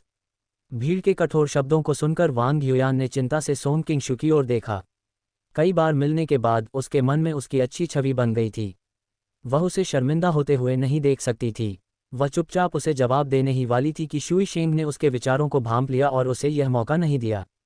वह दोनों के बीच आकर बोली, श्रीमती वांग को मेरे गुरु के बारे में चिंता करने की जरूरत नहीं है। वह बहुत विद्वान हैं, उन्हें ऐसे सरल विषयों की स्वाभाविक जानकारी है। शुई शेंग मन ही मन विजयी भाव से मुस्कुराए और अब वह उसे जितना ऊपर उठाएगी, बाद में उसका पतन उतना ही भारी होगा। वांग युयान उन दोनों के रिश्ते के बारे में नहीं जानती थी। शुई शेंग को ऐसा कहते देख उसने उसे बताने का विचार छोड़ दिया। ऐसा लगता है कि इस छोटी राक्षसी को उचित प्रशिक्षण नहीं मिला है। सोंग किंगशू ने शुई शेंग को गुस्से से घूरते हुए कहा। डुओ लॉन्ग ने ईर्ष्या भरी निगाहों से सोंग किंगशू की ओर देखा, आंख मारी और कहा, मास्टर सोंग, ये लोग आपका बहुत अच्छे से ख्याल रखते हैं। इन खूबसूरत महिलाओं को प्रभावित करने का यह आपके लिए एक दुर्लभ अवसर है। तुम अभी क्यों नहीं बोल देते? सबका समय बर्बाद मत करो। नीचे मौजूद भीड़ पहले से ही बहुत अधीर थी और शुई शेंग भी मुस्कुराते हुए अच्छे प्रदर्शन की प्रतीक्षा करने लगा। 100 बार काटने के बाद मिस यूयू के कढ़ाई वाले रुमाल को ज्यादा से ज्यादा 5050 टुकड़ों में बांटा जा सकेगा। सोंग किंगशू ने जालीदार पर्दे के पीछे महल की पोशाक पहने महिला की ओर देखते हुए कहा। वांग युयान ने मन ही मन सिर हिलाया, ये सोचते हुए कि युवा मास्टर सोंग न केवल मार्शल आर्ट में निपुण हैं, बल्कि उनमें गणित की रहस्यमयी क्षमता भी है। वे सचमुच आम लोगों से अलग हैं और वास्तव में एक विद्वान व्यक्ति हैं। मिस यूयू ने आखिरकार बोलना शुरू किया। उनकी आवाज़ कोमल और मधुर थी और हर शब्द में मानो एक जादुई शक्ति थी। मास्टर वेई सचमुच प्रतिभाशाली हैं, क्या मैं जान सकती हूँ कि उन्होंने ये कैसे किया? वह मन ही मन उलझन में थीं। सभी जानते थे कि वेई शियाओबाओ पढ़े लिखे नहीं थे और दिखने में भी अच्छे नहीं थे। तो फिर यह व्यक्ति इतना सुंदर और ज्ञानी कैसे हो सकता है? वह इस समस्या को भी हल कर सकते हैं। यह मनमोहक महिला युआन चेंगजी की पत्नी शिया किंगकिंग थीं। कई साल पहले वह थोड़ी कम उम्र की और थोड़ी चंचल थीं, लेकिन किसी कारणवश शादी के बाद उनकी सुंदरता और भी बढ़ गई और यह उनके हर हाव भाव में झलकती थी। आजकल एक महिला के रूप में उनका आकर्षण वाकई अद्भुत था। अगर सोंग किंगशू को उस समय उसकी पहचान पता चल जाती तो वह जरूर आह भरते हुए कहता, इसमें कोई हैरानी की बात नहीं कि युआन चेंगजी बाद में अजियू को ढूंढने जाने से हिचकिचा रहा था। आखिर जिया किंगकिंग इतनी ज्यादा खूबसूरत हो गई है? यह विशेष प्रश्न इतिहासकारों को एक प्राचीन पुस्तक में मिला था। इसका मूल उद्देश्य प्रसिद्धि और धन की चाह रखने वाले विद्वानों को जानबूझकर परेशान करना था ताकि वे पीछे हट जाएं। वह वेई शियाओबाओ का इंतजार कर रही थी। वेई शियाओबाओ के आने के बाद उसने उसे परीक्षा में पास कराने का अपना तरीका अपनाया। केवल उसे ही उत्तर पता थे, इसलिए वेई शियाओबाओ को बस एक संख्या का अनुमान लगाना था और वह कह देती कि उसका उत्तर सही है। क्या यह आसान नहीं था? उसे उम्मीद नहीं थी कि वेई शियाओबाओ ने मुंह खोलते ही सही जवाब दे दिया। शिया किंगकिंग हैरान रह गई। फिर उसने उसके पीछे खड़े पुरुषों और महिलाओं को देखा और उसके मन में ख्याल आया, वेई शियाओबाओ एक उच्च पदस्थ व्यक्ति हैं। संभव है कि उनके अधीनस्थों ने ही उन्हें ये हल निकालने में मदद की हो। हालांकि शिया किंगकिंग ने इतना कुछ सोचा, लेकिन बाहरी लोगों को ये सब पलक झपकते ही हो गया और वे अभी भी सोंग किंगशू के जवाब का इंतजार कर रहे थे। सोंग किंगशू कुछ देर हिचकिचाई, फिर बोली, मैंने सही अनुमान लगाया था। और हॉल में मौजूद सभी लोग अचानक मन ही मन कोसने लगे। सोंग किंगशू ने मन ही मन एक व्यंग्यात्मक मुस्कान दी। केवल वही जानता था कि यह मामला वास्तव में एक संयोग था। अपने पिछले जीवन में जब उसकी कंपनी में भर्ती चल रही थी तो उसने गलती से कार्मिक विभाग द्वारा तैयार किए गए साक्षात्कार के विषय को देख लिया था, जिसमें यह विषय भी शामिल था। उस समय सोंग किंगशू को यह जानकर शर्मिंदगी हुई कि वह इसका हल नहीं निकाल पा रहा है और वह अपने अधीनस्थों से पूछने में भी संकोच कर रहा था। वापस आकर उसने चुपचाप कुछ समय तक बाइडू पर शोध किया और फिर वह इस विषय से बहुत प्रभावित हुआ। समाधान के बारे में, ये गणितीय प्रेरण है, क्या आप इसे समझ पाएंगे? सोंग किंगशू ने सभी को तिरस्कार भरी नजरों से देखा और कुछ भी कहने में आलस दिखाया। चूंकि युवा स्वामी वेई अपनी विधि प्रकट करने को तैयार नहीं है, इसलिए यूयू उनके लिए मुश्किलें खड़ी नहीं करेगी। शिया किंगकिंग ने तुरंत अपनी बात रखते हुए कहा। उसकी बात सुनकर सभी को लगा कि सोंग किंगशू के पास कुछ अनोखी क्षमताएं हैं और वह उन्हें सबके साथ साझा नहीं करना चाहते, इसलिए उन्हें राहत मिली। गुरुजी, कृपया अगला प्रश्न सुनिए। यदि आप इसका उत्तर दे सकते हैं तो कृपया यूयू के साथ शयन कक्ष में आइए। जिया किंगकिंग ने मोहक मुस्कान के साथ कहा। उसकी आवाज़ प्रलोभन से भरी हुई थी। इस बार उसके शब्दों का असर बम के धमाके जैसा प्रतीत हुआ। क्या आपने 3 सवाल पूछने को नहीं कहा था? आप उसे 2 सवालों के साथ अंदर क्यों आने दे रहे हैं? मिस यूयू, क्या आप उसे पसंद करती हैं? सिर्फ इसलिए धोखा मत खाओ कि वह सुंदर, जवान और सभ्य है। उस सुंदर लड़के का चेहरा ही उसकी एकमात्र कीमत है, इससे कोई फायदा नहीं। अगर तुम्हें ऐसा साथी चाहिए जो महिलाओं को संतुष्ट कर सके तो तुम्हें इस चाचा जैसे अमीर और मजबूत आदमी की तलाश करनी चाहिए। दृश्य में अभद्र भाषा सुनकर जिया किंगकिंग के कान थोड़े गर्म हो गए और उसने मन ही मन कड़वाहट से सोचा, अगर वेई जियाओबाओ को पकड़ने का मकसद न होता तो ये बड़ी चाची यहाँ मीठी मुस्कान के साथ क्यों बैठी होती। अगर कुछ साल पहले ये बदबूदार आदमी मुझसे इस तरह बात करने की हिम्मत करते तो मैं तलवार के एक ही वार से उन सबको मार डालती। शिया किंग ने अपनी मुस्कान को एक तरफ रखते हुए थोड़ी संयमित आवाज में कहा, ध्यान से सुनो, यूयू एक बार एक घुमंतु गुरु से मिली थी और उनसे एक शाश्वत प्रतिज्ञा ली थी। कहते हैं कि गुरु की प्रतिज्ञा 1000 साल तक चलती है। यहाँ के गुरुओं को सावधान रहना चाहिए। जैसे ही उसने ये कहा, वहाँ मौजूद सभी लोग चुप हो गए। विद्वान लोग हमेशा ही ऐसे आनंद गृहों में मंडराते रहते थे। अभी अभी पूछा गया पहला प्रश्न उनकी समझ से परे था, लेकिन इस बार वे अपनी ताकत दिखाना चाहते थे। इसलिए उन्होंने अधीरता से उससे पूछा, श्रीमती यूयू, जल्दी से अगला प्रश्न पूछिए। देखते हैं हम उसका उत्तर दे पाते हैं या नहीं, कृपया हमें एक और मौका दीजिए। शिया किंग ने मधुर मुस्कान के साथ कहा, धुआं तालाब को विलो वृक्षों से घेर लेता है। गोब्लिन, इसे क्यानलॉन का ऊपरी दोहा कहा जाता है। इस परम सौंदर्य का अनुवाद में अभाव है, लेकिन ये प्रतिभा की एक उत्कृष्ट रचना है। सोंग किंगशू इस दोहे को सुनकर चौंक गया। पिछले जन्म में जब वह उग गया था, तब उसने इंटरनेट पर सर्वश्रेष्ठ सेवक नाम का एक उपन्यास देखा था और वह उसका दीवाना हो गया था। उसमें लिखे दोहों का विषय उसे बहुत पसंद आया और उसे लगा कि लड़कियों को रिझाने में यह एक कारगर हथियार है। इसलिए उसने इस विषय में विशेष ज्ञान प्राप्त किया। मिस यूयू का दोह, धुआं तालाब को विलो वृक्षों से ढक देता है, इतिहास का सबसे प्रसिद्ध दोह था और यही वह दोह था जिससे वह सबसे ज्यादा प्रभावित हुआ था। वह सर्वश्रेष्ठ सेवक के लेखक की प्रतिभा से बहुत प्रभावित थे, इसलिए उन्होंने स्वयं उनसे मुलाकात की और उन्हें अपनी कंपनी में भर्ती कर लिया, ताकि लेखक फिर कभी कोई उपन्यास न लिख सकें और अन्य इंटरनेट पाठकों को इसका अफसोस हो। ये बात न कहना ही बेहतर है। जब सोंग किंगशू समाधि की अवस्था में थे, तभी वहां मौजूद किसी ने कुछ कहा, ज़ेनहाई टावर पर तोप। गोब्लिन, अनुवाद में फिर से गड़बड़ी हो गई। दरअसल अगली कुछ पंक्तियों का सार भी अनुवाद में खो जाएगा। चीनी अक्षर अंग्रेजी शब्दों से मौलिक रूप से भिन्न होते हैं। ये बात तो तय थी कि वेश्यालय हमेशा से ही उदास साहित्यकारों और कवियों का मिलन स्थल रहा है। यहाँ सचमुच कुछ छिपे हुए खतरे और घात लगाए बैठे थे। कविता में दोहे के रूप में सोना, धातु, लकड़ी, पानी, आग और पृथ्वी के 5 तत्वों को दर्शाना, साथ ही उस उत्कृष्ट कलात्मक अवधारणा को बनाए रखना बहुत कठिन था। इस व्यक्ति की ज़ेनहाई टावर पर तोप नामक कलाकृति में भी सोना, लकड़ी, पानी, आग और पृथ्वी का संकेत मिलता है, लेकिन अफसोस की बात है कि इसकी कलात्मक अवधारणा थोड़ी कमजोर थी। निश्चित रूप से किसी ने तुरंत इसकी आलोचना करते हुए कहा, यह बहुत ही अटपटा है। हालांकि यह मुश्किल से मेल खाता है, लेकिन कलात्मक अवधारणा ऊपरी दोहे से बहुत पीछे है। यह अच्छा नहीं है। मैं तो सही हूं ही, तो क्या तुम इससे बेहतर कर सकते हो? पहले आदमी ने बड़े ही तिरस्कारपूर्ण भाव से चारों ओर देखा और बोला, अगर कोई और कोशिश ही नहीं करेगा तो मैं ही जीतूंगा। हालांकि वह थोड़ा घमंडी था, लेकिन उसमें वाकई प्रतिभा थी और इतने कम समय में ये काम करना उसका बिल्कुल सही फैसला था। जबकि बाकी लोग अभी भी सोच विचार में लगे हुए थे। इस बेचारे भिक्षु की भी एक पंक्ति है, कृपया सुनिए। जियोमोजी का हृदय भाव विभोर हो गया और वह अपने मन में प्रदर्शन करने की इच्छा को रोक नहीं पाया और धीरे से बोला, देंगशेंग गांव के मंदिर की घंटी। जब सबने इसे सुना तो तालियां बजाईं। इसमें 5 तत्व समाहित थे, लेकिन कलात्मक दृष्टि से यह कहीं बेहतर था और मंदिर की घंटी भी एक भिक्षु के रूप में उनकी पहचान के अनुरूप थी। अभी अभी बोलने वाले पहले व्यक्ति ने अजीब लहजे में कहा, क्या ऐसा हो सकता है कि अब भिक्षु फूल ढूंढने और रोज पीने आ रहे हों? उसकी बात सुनकर वहां मौजूद लोग जोर से हंस पड़े, जिससे जियोमोजी का चेहरा लाल हो गया और वह मन ही मन बुदबुदाया, ये दोहा कितना अद्भुत है। बेचारा भिक्षु तो बस इस चर्चा में शामिल होकर खुश है। लाल फीनिक्स आकाश में विचरण करता है, धरती पर सभी उसकी प्रशंसा करते हैं।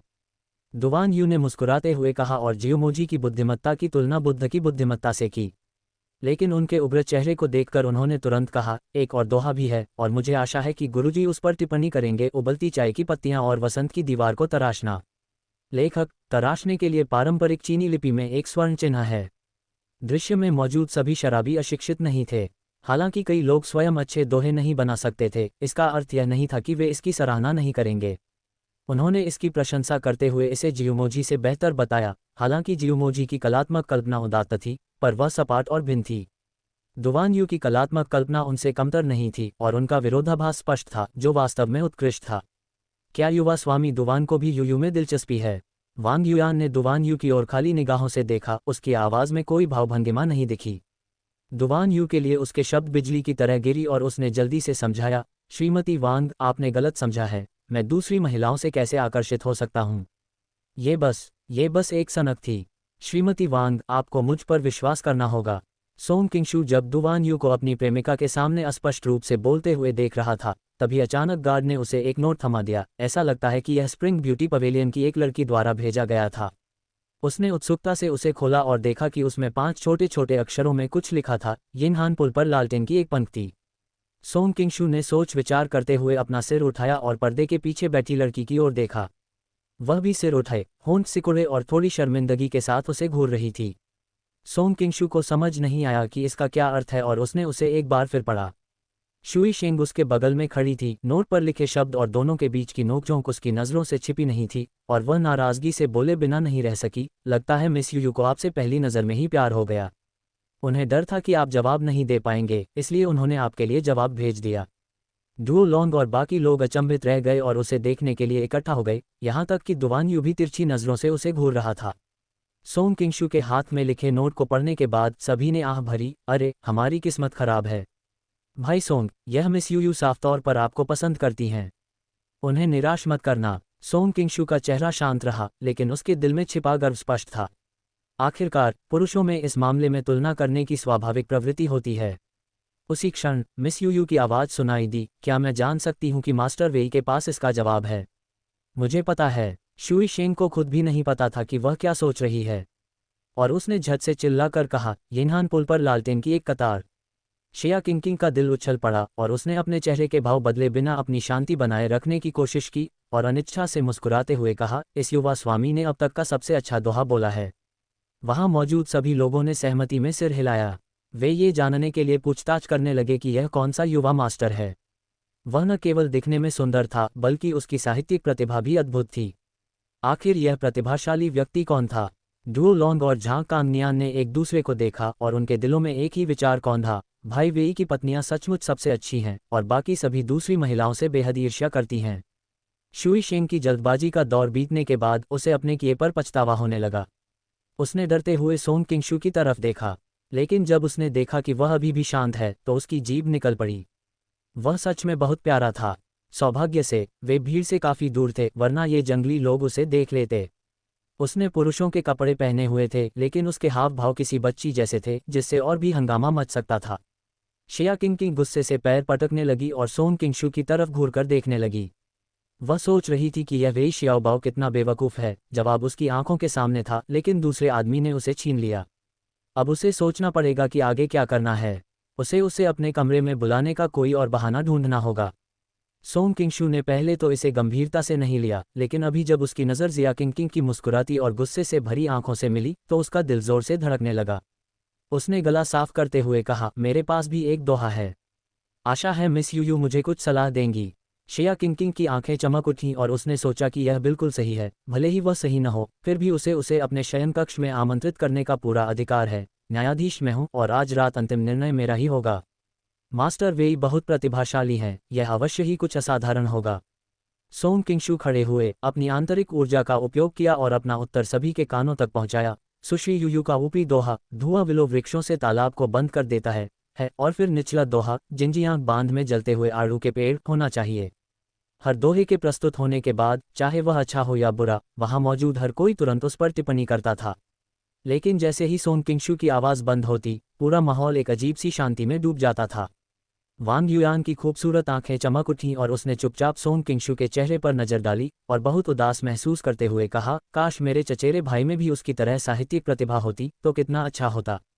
शिया किंकिंग ने आश्चर्य से उसकी ओर देखा, फिर चारों ओर देखा, अपने होंठ सिकुड़े और मुस्कुराते हुए कहा, मास्टर वेई का दोहा आज रात का सबसे अच्छा है, क्या किसी की कोई और राय है? सहमत। लोगों के एक समूह ने तालियां बजाईं। यहाँ मौजूद सभी लोग अयाशी की दुनिया में घूम चुके थे, इसलिए उनका व्यवहार थोड़ा अशिष्ट था। लेकिन अंततः यहाँ सभी मेहमान थे, इसलिए मेहमान होने का उनका दायित्व अभी भी बना हुआ था। सोंग किंगशू का दोहा वास्तव में श्रोताओं में सर्वश्रेष्ठ था। अगर ऐसा है तो यूयू यंग मास्टर वेई को ऊपर बुलाएगी। जिया किंकिंग मुस्कुराई, अपनी आकर्षक पीठ से दर्शकों को मंत्रमुग्ध करते हुए पीछे के हॉल में गायब हो गई। कुछ ही देर में नौकरानी आगे आकर उन्हें आमंत्रित करने लगी, मास्टर वेई, हमारी मालकिन आपसे मिलना चाहती हैं। सोंग किंगशू मन ही मन दुविधा में था, क्या उसे जाना चाहिए या नहीं। अगर वह जाता है तो उसकी गौरवशाली और दृढ़ छवि को निश्चित रूप से नुकसान पहुंचेगा। अगर वह नहीं जाता है तो क्या वह फिर भी मर्द कहलाएगा? चेहरे पर मुस्कान लिए सोंग किंगशू ने विनम्रतापूर्वक नौकरानी का अनुसरण किया और पुरुषों के एक समूह की ईर्ष्या और जलन भरी निगाहों के बीच से होते हुए ऊपर की ओर चला गया। बड़ा व्यभिचारी, मरा हुआ चोर। शुई शेंग चिढ़ गई, इसलिए वह बैठ गई और अपने लिए कुछ गिलास शराब डालती रही। बहन शुई, युवा स्वामी सोंग बहुत ही सुरुचिपूर्ण और असाधारण हैं। मामला शायद उतना जटिल न हो जितना आप सोच रही हैं। वांग युयान शर्मा गई, वह अब शब्द नहीं कह सकी। लेकिन शुई शेंग को इतना ईर्ष्यालु देखकर उसे सांत्वना के कुछ शब्द कहने ही पड़े। उसके कामों से मेरा कोई लेना देना नहीं है। शुई शेंग अनिच्छा से मुस्कुराए, अपना गाल हाथ पर टिकाए, स्तब्ध अवस्था में बैठी रही। उसका दिल नफरत से भरा हुआ था। अरे, हॉल इतना सुनसान क्यों है? बड़े भाई सोन कहाँ हैं? वेई शियाओबाओ अभी अभी लौटी थी और मन ही मन उत्सुकता से पूछ रही थी। वह गाड़ी से शराबखाने में घुस गई थी और वहां उसकी मुलाकात एक नौकरानी और नौकर से हुई। वे दोनों प्रेम प्रसंग में थीं, इसलिए उसे काफ़ी देर तक शराबखाने में छिपना पड़ा और इसी वजह से उसे वापस आने में इतनी देर हो गई। क्या, ये सुनकर कि सोंग किंगशू को वेश्या युयुयू ने अपने शयन कक्ष में आमंत्रित किया है, वे शियाओबाओ का चेहरा अजीब और दुखी हो गया। धत तेरे की, इस दादाजी को वेश्या के कमरे में भेजी गई शराब को वसंत की शराब की बोतल में बदलने के लिए बहुत सारी कठिनाइयों का सामना करना पड़ा। लेकिन सब व्यर्थ हो गया और अब उस सुंदर लड़के को इसका फायदा मिलेगा। उस सुंदर लड़के की बात करें तो सुंदरियों के मामले में उसकी किस्मत तो वाकई बेमिसाल है। वेई शियाओबाओ ने वांग युयान और शुई शेंग की तरफ देखा, जिन्होंने उसकी तरफ बिल्कुल ध्यान नहीं दिया था, और मन ही मन कड़वाहट महसूस की। नौकरानी के पीछे पीछे एक शांत झोपड़ी में जाते हुए सोंग किंगशू को रूजे की मीठी खुशबू आई। अतीत में उन्हें कुछ व्यापारिक साझेदारों के साथ कुछ भोजों में भाग लेना पड़ता था, लेकिन वे इन रोमांटिक जगहों पर नहीं जाते थे। अतीत में वे एक अनिष्ट प्रेम में विश्वास करते थे और इसकी कीमत उन्हें सब कुछ खोकर चुकानी पड़ी। हे भगवान वेई, कृपया अंदर आइए और बैठिए। सोंग किंगशू अतीत की यादों में खोई हुई थी, तभी मोतियों के पर्दे के पीछे से एक मधुर और मोहक आवाज आई। उसके इतने करीब बैठे हुए सोंग किंगशू को अब उसे और भी स्पष्ट रूप से देखने का मौका मिला, और उसने देखा कि उसने हल्के हरे रंग की जालीदार स्कर्ट पहन रखी थी और उसके लंबे काले बाल कंधों पर बिखरे हुए थे। इससे उसके चेहरे पर असीम आकर्षण और सुकून का भाव झलक रहा था। उसके चेहरे पर हल्का मेकअप था और उसकी पतली बाहों के नीचे नम आंखों में मिठास भरी हुई थी। जब सोंग किंगशू की निगाहें उस पर पड़ी तो उसका चेहरा थोड़ा लाल हो गया और उसने अनजाने में अपना सिर नीचे कर लिया और दोबारा उसकी ओर देखने की हिम्मत नहीं की। शिया किंग मन ही मन मुस्कुराए। यह अफवाह थी कि वेई शियाओबाओ लालची और कामुक था, लेकिन कौन जानता था कि वह इतना शर्मीला होगा। विवाहित होने के कारण उसकी युवावस्था का आकर्षण काफ़ी हद तक फीका पड़ चुका था। इसके अलावा वह वुलिन की दुनिया में जन्मी थी, इसलिए उसके शब्दों और कार्यों में एक कुलीन महिला की शालीनता का अभाव था। वह बस बिना किसी खामी को उजागर किए अपना काम पूरा करना चाहती थी, इसलिए उसे इन सब बातों से कोई आपत्ति नहीं थी। वह अपने उन आकर्षक हाव भावों को दिखाती रही जो मूल रूप से केवल युआन चेंगजी की ही विशेषता थे। सोंग किंगशू को थोड़ा गुस्सा आ रहा था कि वह एक नौसिखिया की तरह व्यवहार क्यों कर रहा है। उसने किसी के साथ शारीरिक संबंध बनाते समय कभी ऐसा अनुभव नहीं किया था। इसलिए उसने तुरंत अपने विचारों को व्यवस्थित किया, सिर उठाया और मुस्कुराते हुए पूछा, क्या मैं मिस युयू का तीसरा प्रश्न जान सकता हूँ? रात लंबी है और समय भी है, तो स्वामी जी इतने अधीर क्यों हो रहे हैं? शिया किंग ने मीठी मुस्कान के साथ कहा, आज मैंने देखा कि स्वामी जी कितने प्रतिभाशाली हैं और मैं आपकी बहुत प्रशंसा करती हूँ। इसलिए सबसे पहले मैं स्वामी जी को प्रणाम करना चाहती हूँ। उसके पतले हाथ में शराब का गिलास देखकर सोंग किंगशू का मुंह थोड़ा सूख गया। उसने गिलास लेने के लिए अपना हाथ बढ़ाया और गलती से उसकी कोमल त्वचा को छू लिया। शिया किंग की आंखों में ठंडक की एक चमक कौंध गई।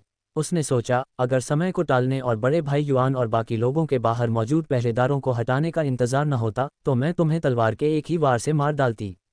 सोंग किंगशू उसके सौम्य चेहरे में छिपी घातक मंशा से अनभिज्ञ थी और उसने प्याले में रखी शराब पी ली।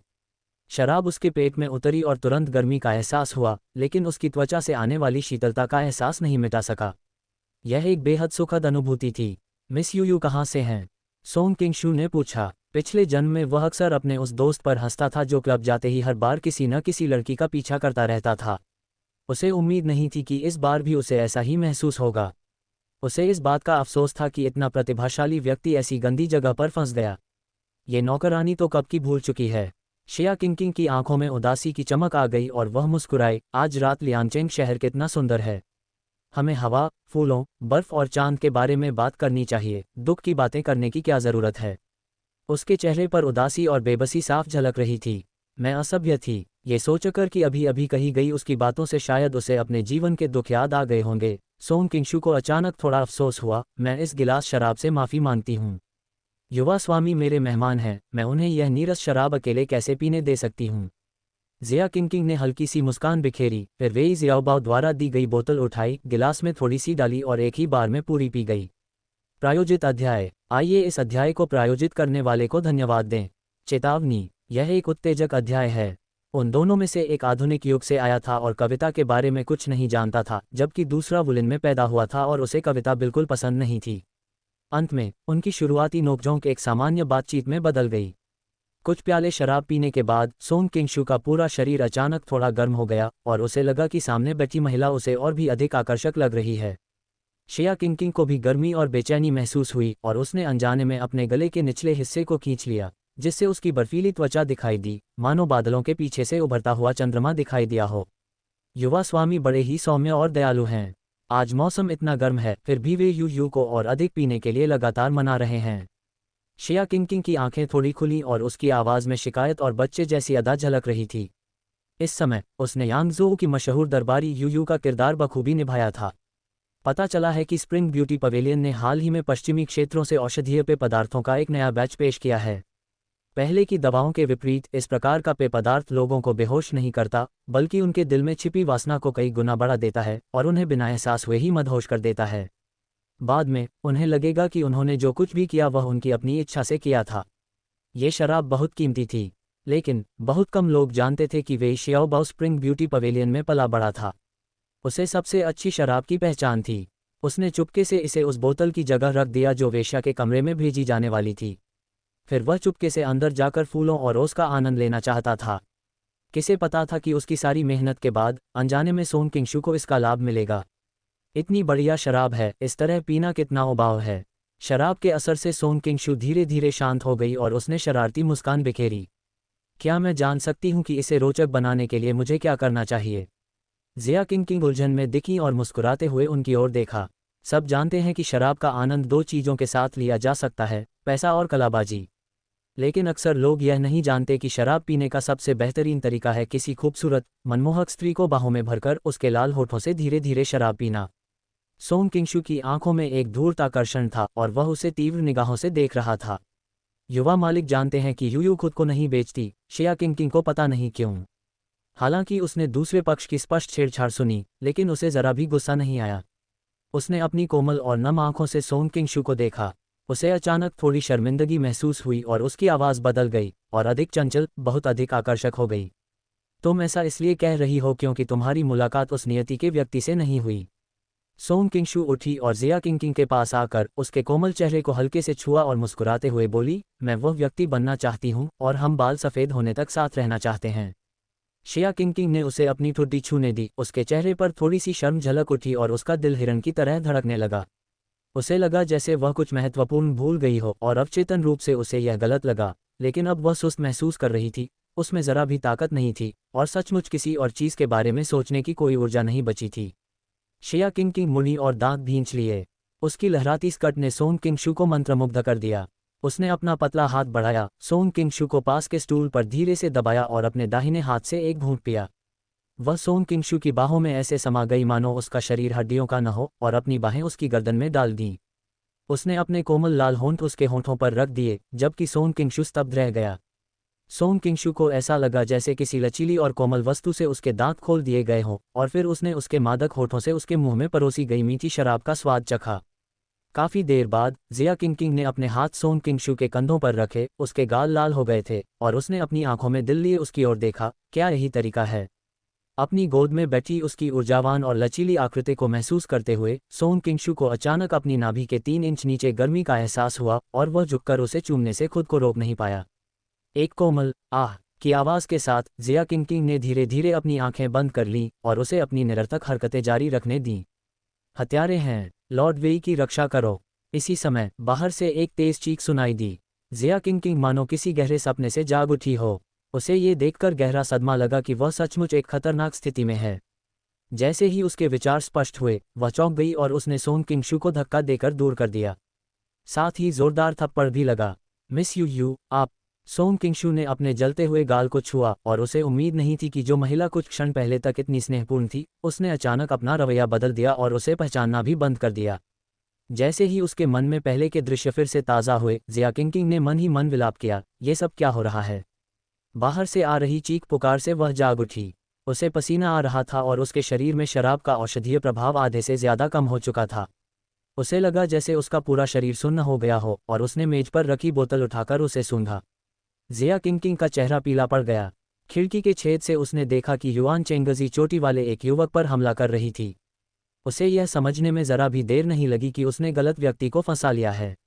वह मुड़ी, दांत पीसते हुए सोंग किंगशू की ओर देखा और बोली, तुम वे शियाओबाओ नहीं हो, तुम कौन हो? अरे, ये तो सोंग किंगशू हैं। आखिर क्या गड़बड़ हुई? सोंग किंगशू अभी पूरी तरह से होश में नहीं आए थे और उन्होंने अचेतन रूप से जवाब दिया। सीने में ठंडक महसूस करते हुए शिया किंगकिंग ने नीचे देखा तो पाया कि उसकी पोशाक अस्त व्यस्त थी और नाक से बदबू आ रही थी। वह चंचल मन से सोच रही थी और अपने पति के विरोध के बावजूद उसने इस प्रसिद्ध दरबारी का किरदार निभाने के लिए स्वेच्छा से हामी भरी थी। लेकिन अब शिया किंगकिंग को ये सोचकर ही कंपकंपी छूट गई कि कहीं उसका बड़ा भाई युआन उसे इस हालत में न देख ले, और उसे सोंग किंगशू से हिसाब बराबर करने की भी परवाह नहीं थी। उसने अपने गले को कसकर पकड़ा, विपरीत दिशा में छलांग लगाई और रात के आकाश में गायब हो गई। उसकी असाधारण रूप से कुशल चाल ढाल देखकर सोंग आखिरकार जाग उठा। वह कैसी कमजोर वेश्या थी! वह तो स्पष्ट रूप से एक उच्च कोटि की महिला मार्शल आर्टिस्ट थी। भाई सोंग, मदद करो! इसी समय बाहर से वेई शियाओबाओ की तीखी आवाज आई। पता चला कि युआन चेंगजी और अन्य उस्तादों ने चुपचाप डुओ लॉन्ग द्वारा परिधि पर तैनात रक्षा पंक्ति से निपटने के बाद अपने आदमियों को अंदर घुसने का आदेश दिया और वे कलश में कछुए को पकड़ने की तैयारी कर रहे थे। जियुमुजी उस समय के सर्वोच्च स्तर के मार्शल आर्टिस्ट होने के योग्य थे। जैसे ही उन्हें वेई शियाओबाओ में हत्या की मंशा का जरा सा भी आभास हुआ, उन्होंने उसे कुछ मीटर दूर धकेल दिया। कुछ चिंगारियों और पत्थरों की मदद से वेई शियाओबाओ ने युआन चेंगजी के आकाश से गिरते हुए एक ही वार में जान लेने वाले हमले से खुद को बचा लिया। ब्लड सेबर एल्डर और शांगजी ने मानो लंबे समय से इस मौके का इंतजार किया था और उन्होंने दोनों तरफ से वेई शियाओबाओ को पकड़ने के लिए अपने हाथ बढ़ाए। जियुमोजी की योजना टुबो को पुनर्जीवित करने की थी, इसलिए उसे वेई शियाओबाओ पर निर्भर रहना बेहद जरूरी था। वह उसे यहाँ मरने कैसे दे सकता था, इसलिए उसने तुरंत 2 ज्वाला तलवारें निकाली और उनसे दोनों हमलावरों पर वार किया। ब्लड सेबर एल्डर और शांगजे चौंक गए। अगर वे वेई शियाओबाओ को पकड़ने के लिए हाथ बढ़ाते रहते तो उनके हाथ कटने से नहीं बच पाते, इसलिए उन्हें बचाव का रास्ता चुनना पड़ा। ब्लड सेबर एल्डर ने अपनी ब्लड सेबर उठाए और अपनी ओर आ रही तलवार की ऊर्जा पर वार किया।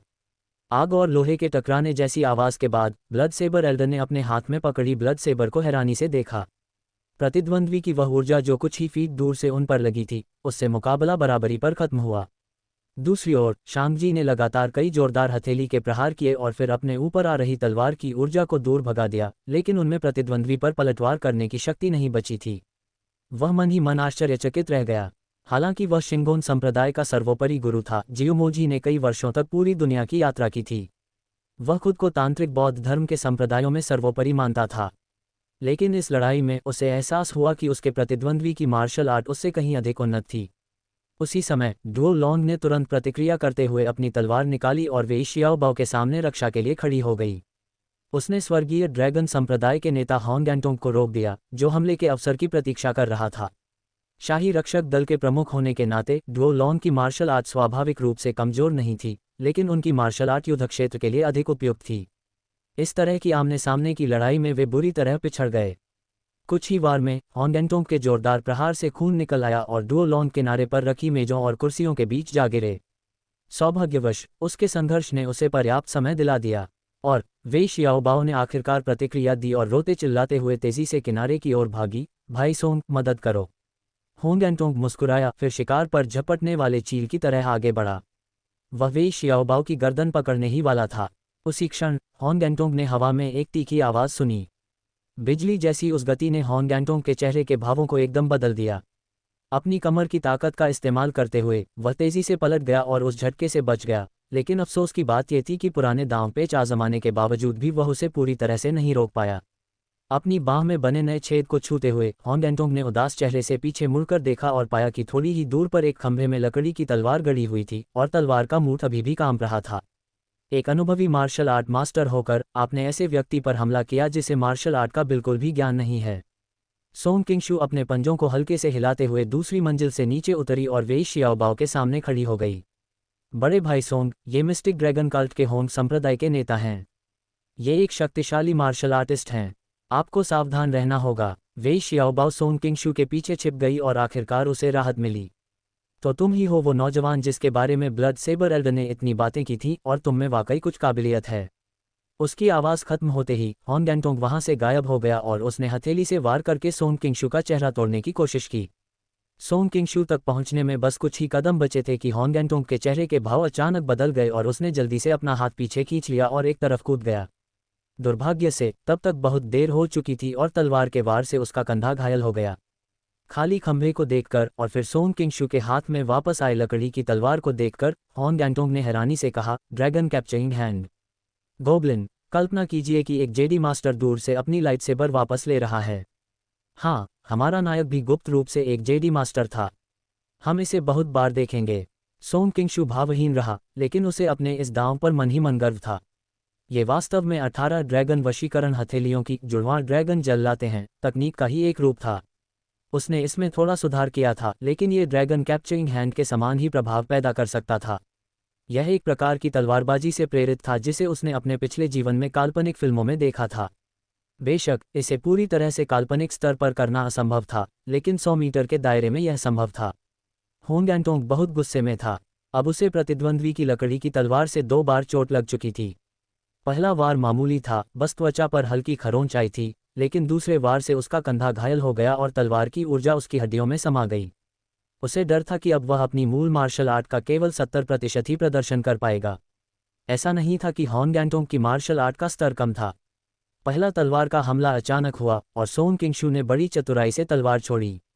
ये तब हुआ जब हॉन गैंगटोंग सबसे ऊंचे स्थान पर पहुंच गया और अपनी ताकत का इस्तेमाल करते हुए गति प्राप्त की।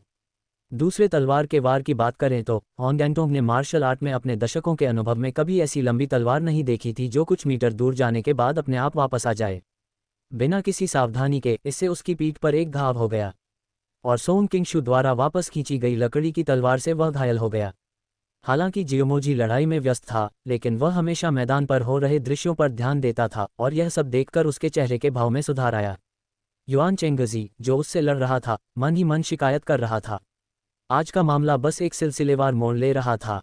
सबसे पहले जिया किंग ने गलती से सोन किंगशू को कमरे में बुला लिया, जिसके कारण सभी लोग वेई जियाओबाओ को गुप्त रूप से पकड़ने में असमर्थ रहे। बाद में जब उसने इस बारे में फिर से सोचा तो उसे लगा कि सोन किंगशू, जो मार्शल आर्ट में सर्वोच्च स्तर का जानकार था, का उसे ले जाना कोई बुरी बात नहीं थी। इसलिए उन्होंने इस अवसर का लाभ उठाया और वेई जियाओबाओ से जल्द निपटना चाहा। उन्हें लगा कि यह पूरी तरह से कारगर होगा, लेकिन वहां एक और भिक्षु था जो मार्शल आर्ट में उससे भी अधिक कुशल था। जियोमोजी भी मन ही मन भयभीत था। उसके प्रतिद्वंदी का हथियार एक सांप जैसी लंबी तलवार थी, जिसके साथ साथ उसकी भयंकर और कपटी तलवारबाजी और गहरी आंतरिक कुशलता भी थी। पलक झपकते ही दोनों ने एक दूसरे पर दर्जनों वार किए और उन्हें कोई स्पष्ट परिणाम नहीं दिख रहा था। मध्य मैदानी वुलिन में इतने सारे युवा मार्शल आर्ट मास्टर क्यों हैं? जियोमोजी मन ही मन हैरान था। मोरोंग कबीले का वह युवा मास्टर वाकई कमाल का था। हालांकि उसकी मार्शल आर्ट अच्छी थी, लेकिन दुनिया भर में फैली उसकी ख्याति से वह बिल्कुल अलग थी। जब जियोमोजी पहले सोन किंगशू से मिला था, तब उसने वुलिन के युवा नायकों को कम आंकने की हिम्मत नहीं की थी। उसे उम्मीद नहीं थी कि आज उसे फिर से एक ऐसे ही युवा से सामना करना पड़ेगा। इस युवक की मार्शल आर्ट उससे कमतर नहीं थी। Golden serpent king Yuan Chengji. अपने प्रतिद्वंदी के हथियार को देखकर जियोमोजी के मन में कई विचार कौंधे और अंततः उसे याद आया कि उसका प्रतिद्वंदी कौन था। क्या मैं जान सकता हूं कि आप कौन हैं? युआन चेंगजी थोड़ा शर्मिंदा हुआ। पिछले कुछ वर्षों में उसने मार्शल आर्ट में बहुत प्रगति की थी। तिब्बती साम्राज्य के राष्ट्रीय स्वामी महाचक्र वज्र जियोमोजी स्वर्ण सर्प राजा का अभिवादन करते हैं। जियोमोजी ने अपनी हथेलियां जोड़कर गुप्त रूप से निंगमा मंदिर की अनूठी ज्वाला तलवार तैयार की। युआन चेंगजी तलवारबाजी में माहिर थे और उनकी सुनहरी सर्प तलवार से हल्की अजगर जैसी आवाज निकली, मानो वे अपने प्रतिद्वंद्वी द्वारा उजागर की गई खामियों का फायदा उठाने के अवसर की प्रतीक्षा कर रहे हों। ये भिक्षु बहुत शक्तिशाली है। मैं इसे रोके रखूंगा। तुम दोनों हाथ मिलाओ और जल्दी से लड़ाई खत्म करो। अगर किंग दरबार के अधिकारी और सैनिक हरकत में आ गए तो बुरा होगा। युआन चेंगजी ने गहरी आवाज में कहा, लेकिन उसने उनकी तरफ देखने की हिम्मत नहीं की। उसकी निगाहें जियोमोजी पर टिकी हुई थीं। जब जियोमोजी ने देखा कि उसने बोलने के लिए अपना मुंह खोला है, तो उसने सोचा कि उसके प्रतिद्वंद्वी का ध्यान बटा हुआ है, इसलिए उसकी आंखें चमक उठीं और उसने इस अवसर का लाभ उठाकर उसे धोखा दिया और हमला कर दिया। युआन चेंगजी उसकी अप्रत्याशित ज्वाला तलवार से सावधान था और जियोमोजी भी उसकी विचित्र तलवारबाजी से थोड़ा भयभीत था। इसलिए यद्यपि युआन चेंगजी ने पहला अवसर गंवा दिया, फिर भी वह बढ़त हासिल करने में सफल रहा। जियोमोजी के मन में बेचैनी थी और वह अपने प्रतिद्वंद्वी के हमले में बुरी तरह उलझ गया था। अगर उसे स्पष्ट जीत या हार चाहिए थी तो शायद उसे सैकड़ों या उससे भी अधिक दांव खेलने पड़ते। दूसरी तरफ के तीनों प्रतिद्वंद्वी मार्शल आर्ट के माहिर थे। उनके संयुक्त हमले के आगे सोन किंगशू शायद ज्यादा देर तक टिक नहीं पाता। स्थिति को ठीक न देखकर बगल में खड़ा डुओ लॉन्ग दरवाजे से चुपके से बाहर निकल गया और किंग शिविर के सैनिकों को बुलाया। रक्त कृपाण के बुजुर्ग और शांगजी धीरे धीरे सोन किंगशू के चारों ओर घूमने लगे और हॉन्ग एंटोंग के साथ मिलकर उन तीनों ने सोन किंगशू को मजबूती से घेर लिया। तुम तीनों को मार्शल आर्ट का बहुत ज्ञान है। तुम तीनों मिलकर हमारे युवा स्वामी से 10 गुना से भी अधिक उम्र के हो, और यहाँ तुम सब मिलकर उन पर हमला कर रहे हो। क्या तुम्हें जरा भी शर्म नहीं आती? शुई शेंग उस अफरा-तफरी में भागने ही वाली थी, लेकिन जब उसने देखा कि सोन किंगशू को 3 लोगों ने घेर रखा है तो वह ताना मारने से खुद को रोक नहीं पाई। ये छोटी लड़की कितनी सुंदर है, ये तो इस बड़े को बहुत लुभा रही है। बूथ सेबर एल्डर ने अनगिनत महिलाओं की पवित्रता को नष्ट किया था, और ऐसा हो ही नहीं सकता था कि उसे ये पता न चले कि ये एक स्त्री है जिसने पुरुष का वेश धारण किया है। उसने लालच से भरी आंखों से शुई शेंग की ओर देखा। शर्मिंदगी से शांगजी ने अपनी नाक छू ली और उसे गुस्सा आ गया। ये देखकर कि वे दोनों पहल नहीं करना चाहते, उसने बाकी दोनों के सामने अपनी इज्जत बचाने का फैसला किया। उसने ऐसे इशारे किए जैसे दोनों हथेलियों के बीच में गेंद पकड़ी हो। यह उसकी सबसे शक्तिशाली हथेली की तकनीक थी, महान प्रकाशमान हथेली। इतनी नज़दीकी दूरी से हो रहे इस हमले का सामना करते हुए सोन किंगशू को लगा मानो उसके आसपास की हवा ठंडी हो गई हो और उसका चेहरा बदल गया हो। उसने तुरंत अपनी तलवार ऊपर की ओर उठाए और हवा में कुछ काल्पनिक बिंदु बनाए।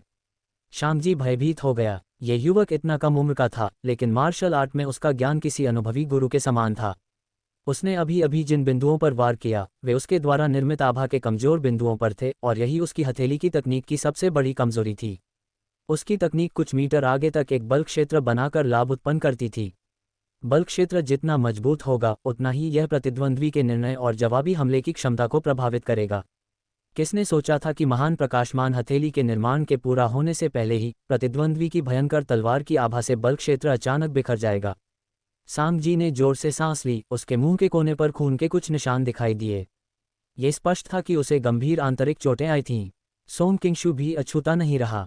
हालांकि उसने अपने प्रतिद्वंद्वी के जोरदार हथेली के हमले को बड़ी आसानी से नाकाम कर दिया, लेकिन शांगजी आखिरकार तिब्बती साम्राज्य के 4 प्रमुख संप्रदायों में से एक का गुरु था। युवा मास्टर सोंग, सावधान रहें, वांग युआन ने अवचेतन रूप से कहा। दुवान यू ने उसे एक जटिल नज़र से देखा और चिढ़कर कहा, सुश्री वांग, आइए इस अराजकता का फायदा उठाएं, अन्यथा हम जल्द ही यहाँ से निकल नहीं पाएंगे, चाहे कोई भी पक्ष जीते। लेकिन यंग मास्टर सोंग मेरे प्रति इतने दयालु थे, मैं ऐसे नाजुक समय में उन्हें कैसे छोड़ सकती हूँ? वांग युआन ने भौहें चढ़ाते हुए जवाब दिया। उसने मैदान में भयंकर लड़ाई लड़ रहे कई लोगों को देखा और मन ही मन कुछ रणनीतियों पर विचार किया। मुझे सोन किंगशू की मदद के लिए क्या करना चाहिए? उसने मिस वांग के प्रति किस तरह की दयालुता दिखाए? दुवान यू ने बुदबुदाते हुए कहा, क्या तुमने नहीं देखा कि वह वेई शियाओबाओ और जियोमोजी भाइयों की तरह व्यवहार कर रहे थे? युवा मास्टर दुआन की बातें बिल्कुल सच हैं। ऊंची आवाज में एक सुंदर युवक अंदर आया। आने वाले व्यक्ति को देखते हुए दुवान यू ने बेपरवाही से कहा, आपको देखकर अच्छा लगा मास्टर मोरोंग। चचेरी बहन। वांग युआन ने हैरानी से अपना सिर घुमाया और अपनी चचेरी बहन को देखा जो उसे बचाने आई थी। उसकी नाक में दर्द होने लगा और वह लगभग रोने ही वाली थी। पता चला कि वांग युआन को जियोमोजी द्वारा बंदी बनाए जाने की जानकारी मिलने के बाद मुरोंगफू ने अपने पारिवारिक बलों के साथ तेजी से उसका पीछा किया और आखिरकार आज वे उससे मिल गए। वांग युआन द्वारा स्नेहपूर्वक उसे चचेरी बहन कहकर पुकारने से दुवान यू का दिल सचमुच दुख गया, लेकिन वह लाचार था, इसलिए उसने मेज पर रखा शराब का गिलास उठाया और अपने लिए एक गिलास शराब डाली। चचेरे भाई, मुझे बचाने के लिए युवा मास्टर दुआन को भिक्षु जियोमोजी ने पकड़ लिया था और अब उनके एक्यू पॉइंट्स को सील कर दिया गया है। वांग युआन अपनी तंद्रा से जागी और जल्दी से बोली, युवा स्वामी दुवान, आपकी मदद के लिए धन्यवाद। मुरोंगफू ने हल्की सी मुस्कान बिखेरी और हाथ के कुछ इशारों से जियोमोजी की पाबंदियों को खोल दिया। युवा स्वामी दुवान, क्यों न हम मिलकर उस दुष्ट भिक्षु जियोमोजी को पकड़ें और मेरे चचेरे भाई के लिए न्याय की मांग करें। मुरोंगफू ने चारों ओर देखा और स्थिति तुरंत उनके मन में स्पष्ट हो गई। मैं तुम्हारा प्रस्ताव ठुकरा नहीं सकता। रास्ते में जियोमोजी ने दुवान यू को खूब परेशान किया, लेकिन उसे अपने गुस्से को दबाना पड़ा। कुमाजी को हाथ में सर्प तलवार लिए एक युवक से लड़ते देख उसने जरा भी नहीं सोचा। वह सीधे लड़ाई में कूद पड़ा। अब जियोमोजी लड़ाई में हावी हो गया था। वह काफी समय से आसपास की गतिविधियों पर नजर रख रहा था, इसलिए जब उसने दुवान यू की 6 मेरिडियन डिवाइन स्वॉर्ड देखी तो वह तुरंत बच निकला। हालांकि इसी वजह से बड़ी मुश्किल से हासिल किया गया फायदा हाथ से निकल गया। युआन चेंगजी को आखिरकार अपनी कुशलता दिखाने का मौका मिला और उसने अचानक जोरदार हमला कर दिया। इससे दोनों पक्षों के बीच आक्रमण और रक्षात्मक स्थिति तुरंत उलट गई। मैं गुसुका मुरोंगफू इस विनम्र व्यक्ति के रूप में आपकी सेवा में उपस्थित हूँ। मुरोंगफू जानता था कि आमने सामने की लड़ाई में वह कोमाजी का प्रतिद्वंदी नहीं था, तो भला वह इतना अच्छा मौका कैसे गंवा सकता था। वह आगे बढ़ा और तुरंत अपनी तलवार निकालकर हमला कर दिया। बेशक अगर मुरोंगफू अकेले जियोमोजी से लड़ता तो उसके जीतने की कोई संभावना नहीं थी, लेकिन इस समय उसे 2 युवा मार्शल आर्ट मास्टर्स का साथ मिल गया था। युआन चेंगजी की तलवारबाजी अनोखी और विलक्षण थी। वहीं दूसरी ओर मुरोंगफू की तलवारबाजी में कई विशेषज्ञों की खूबियां समाहित थीं और वह अतुलनीय रूप से उत्कृष्ट और खतरनाक थी। शुई शेंग ने जटिल भावों के साथ उस दृश्य पर एक नज़र डाली। उसकी आंखें इधर उधर भटकती रहीं और यह सोचकर उसका दिल चिढ़ गया कि सोंग किंगशू और उस वेश्या ने अभी अभी उस कमरे में कुछ अकल्पनीय कृत्य किए होंगे। वांग युयान के चचेरे भाई बहन शब्द को दोबारा सुनकर शुई शेंग को अपने बचपन के प्रेमी की याद आ गई। ये वही चचेरा भाई बहन था जिससे वह लंबे समय से मोहित थी। इसलिए शुई शेंग ने गुस्से में पैर पटका, पीछे मुड़ी और भाग गई। अब हॉल के दूसरे हिस्से की बात करते हैं। सोंग किंगशू ने महसूस किया कि उसका दाहिना हाथ सुन्न हो गया है और उसी क्षण रक्त कृपाण के उस वयोवृद्ध ने हमला कर दिया। वैसे तो सोंग किंगशू के पास अकेले भागने का रास्ता था, लेकिन तभी उसे याद आया कि उसके पीछे वेई शियाओबाओ है जो बिल्कुल भी प्रतिरोध नहीं कर सकता।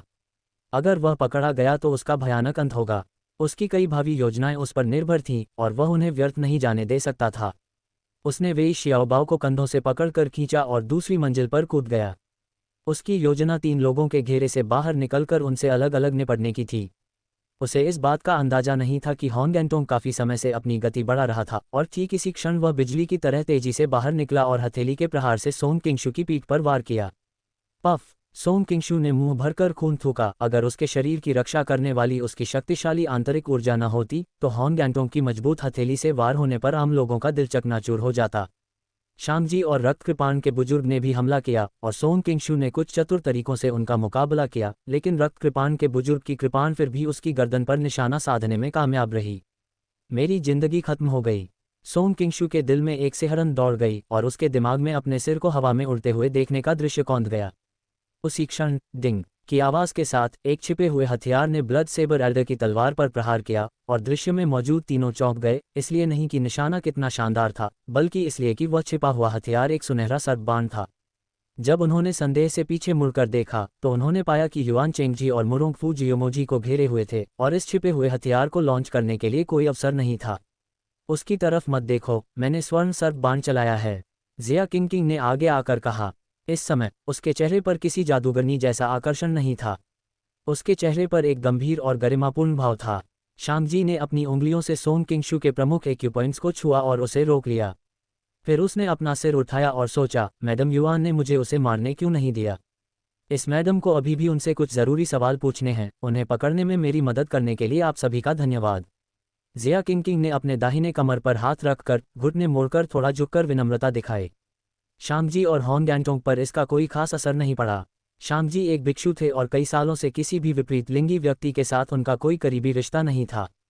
होंग एंटोंग की घर पर एक प्यारी पत्नी थी और उनके पास विदेश में समय बिताने का कोई समय नहीं था। इसलिए हालांकि दोनों ने उनकी सुंदरता की प्रशंसा की, लेकिन उनके मन में कोई और विचार नहीं आया। लेकिन ब्लड सेबर एल्डर का स्वभाव अलग था। जिया किंगकिंग की पतली कमर देखकर वह खुद को रोक नहीं पाए और उन्हें उठाने के लिए आगे बढ़ गए। उनकी आंखों में क्षणिक लालच झलक रहा था, लेकिन जब उन्होंने उनके पति के मार्शल आर्ट के स्तर के बारे में सोचा तो उन्होंने मन ही मन आह भरी, ये छोटी सी लड़की तो वाकई बहुत खूबसूरत है, और अभी अभी जो लड़की मर्द होने का नाटक कर रही थी वह भी बुरी नहीं थी। सोंग किंगशू ने कड़वी मुस्कान दी। उसे उम्मीद नहीं थी कि अंत में वह उसकी जान बचाएगी। उस कमरे में उन दोनों के बीच के प्यार भरे पलों को याद करके उसका दिल पिघल उठा। उसकी निगाहें उस पर पड़ते देख जिया किंगकिंग समझ गई कि वह क्या सोच रहा है और उसका सुंदर चेहरा शर्म से लाल हो गया। उसने दिखावा किया कि वह दूसरी तरफ की स्थिति देखने के लिए अपना सिर घुमा रही है और उसकी तरफ देखना बंद कर दिया। हालांकि जियोमोजी कमजोर स्थिति में था, फिर भी उसने वार को रोकने में कामयाबी हासिल की, लेकिन जब उसने अपनी आंखों के कोने से देखा कि सोंग किंगशू बुरी तरह घायल हो गया है और उसे बंदी बना लिया गया है तो उसका दिल कांप उठा। उसने सोचा कि अगर वह यहाँ और देर तक लड़ता रहा तो सचमुच बुद्ध के दर्शन करने चला जाएगा। उसने तुरंत ज्वाला ब्लेड का प्रयोग करके युआन चेंगजी और मुरोंगफू को दूर धकेल दिया और सोंग किंगशू की ओर छलांग लगाते हुए कहा, मास्टर सोंग, ये बेचारा भिक्षु आपको बचाने आया है। शांगजी और होंगैंटोंग चौंक गए और हवा में ही जियुमोजी के हमले का सामना करने के लिए तैयार हो गए। हालांकि ये वास्तव में जियुमोजी की एक चाल थी। उसकी हथेली का प्रहार देखने में भयानक लग रहा था, लेकिन असल में उसने अपनी आधी से भी कम शक्ति का इस्तेमाल किया था। जब उसका हमला शांगजी और होंगैंटोंग से टकराया तो प्रतिकर्षण बल की मदद से उसका शरीर बिजली की तरह मंडप की खिड़की तोड़कर रात के आकाश में गायब हो गया। किसी ने भी इस तरह के घटनाक्रम की कल्पना नहीं की थी। युआन चेंगजी और अन्य लोग उसकी मार्शल आर्ट से भयभीत थे और कोई भी उसका पीछा करना नहीं चाहता था। हे भगवान वेई, हे गुरु सोंग, ये बेचारा भिक्षु आगे जाकर और गुरुओं को आमंत्रित करता है। मैं आपको बचाने के लिए वापस आऊंगा। जियुमोजी की आवाज़ दूर तक गूंजी। तुम्हारा साथी सचमुच वफादार है। जिया किंगकिंग ने व्यंग्य भरी मुस्कान के साथ सोंग किंगशू के बगल में खड़े होकर कहा। अप्रत्याशित रूप से कई दिनों तक उनके साथ सड़क पर यात्रा करना मिस के साथ कुछ पलों की दोस्ती जितना सुखद नहीं है। सोंग किंगशू ने आह भरी, लेडी किंगकिंग दिल से मेरी परवाह करती हैं, कितनी दयालु महिला हैं। मुझे इस बारे में बहुत पहले सोच लेना चाहिए था। जब वे शियाओबाओ ने स्थिति को बिगड़ते हुए देखा तो उसने तुरंत अपना चेहरा बदल लिया और कहा, मास्टर होंग, हम अच्छे दोस्त हैं। हम स्वर्ग में शाश्वत सौभाग्य और दीर्घायु का आनंद लेंगे। ब्लड सेबर एल्डर गुणी और दयालु हृदय वाला व्यक्ति है। हे महान भिक्षु, आप बुद्ध के हृदय के समान हैं, सभी जीवित प्राणियों के प्रति आपकी दया सागर के समान विशाल है। उसकी बेतुकी चापलूसी भरी बातों को सुनकर सब लोग उपहास करने लगे, जिससे वेई शियाओबाओ ने आह भरते हुए कहा, धत्तेरे की, इस दादाजी का तो काम तमाम हो गया। अगर आज मेरी जान बख्श दो तो मैं वादा करती हूँ कि मंदिरों में जाऊंगी और शास्त्र सुनूंगी। 16 साल बाद मैं एक अच्छी इंसान बनूंगी। क्या मध्य मैदानों के तुम लोगों ने यह नहीं कहा था, मैं 18 साल बाद एक अच्छा इंसान बनूंगा। शांगजी को लगा कि उसे शायद गलत याद है और उसने अपने साथी को संदेह भरी नज़रों से देखा। दादाजी को लगता है कि 18 साल बहुत लंबा समय है। मैं 2 साल पहले ही बाहर आना चाहता हूँ। वेई शियाओबाओ ने गुस्से से घूरते हुए कहा। उसे एहसास हो गया था कि आज बचने का कोई रास्ता नहीं है, इसलिए उसने अपनी बात को घुमा फिराकर नहीं कहा। शहर के बाहर मौजूद सभी अधिकारी और सैनिक कुछ ही देर में आ जाएंगे। हमारे लिए जल्दी निकलना बेहतर होगा। युआन चेंगजी उनके पास गए और उन्हें याद दिलाया, चूंकि मैंने अपने चचेरे भाई को बचा लिया है, इसलिए मैं अब आपको परेशान नहीं करूंगा। चलिए यहीं से अलग हो जाते हैं। मुरोंगफू ने अपनी मुट्ठियां भींच लीं, लेकिन मन ही मन कुछ और सोच रहा था। स्वर्ण सर्प राजा, महान भिक्षु शांगजी और स्वर्गीय ड्रैगन संप्रदाय और रक्तकृपाण संप्रदाय के सभी गुरु प्रभावशाली और शक्तिशाली थे। वे हमारी योजना में मददगार साबित हो सकते थे। ये दुख की बात है कि उन्होंने किंग राजवंश के सम्राट के सबसे प्रिय अधिकारी वेई शियाओबाओ पर हमला किया और उन्हें बंदी बना लिया। मुझे डर है कि वे एक भयानक बदला लेंगे। मैं अब भी इस दलदल में नहीं पड़ना चाहता। किंग राजवंश को नाराज करना बुद्धिमानी नहीं होगी। मास्टर मुरोंग की प्रतिष्ठा वाकई सराहनीय है। युआन को मास्टर मुरोंग के साथ कंधे से कंधा मिलाकर लड़ने का सौभाग्य प्राप्त है। अभी अभी दोनों ने मिलकर जियोमोजी का सामना किया था। युआन चेंगजी उनकी मार्शल आर्ट की गहराई और सूक्ष्मता की वास्तव में प्रशंसा करता था। चचेरे भाई, युवा स्वामी सोंग।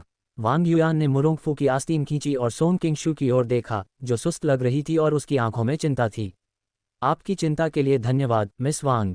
ये सोंग अभी कुछ समय तक नहीं मरेगा। आपको मेरी चिंता करने की ज़रूरत नहीं है। मुझे विश्वास है कि जब से स्वर्ग ने मुझे इस दुनिया में भेजा है, वह मुझे इतनी आसानी से मरने नहीं देगा। हा हा हा।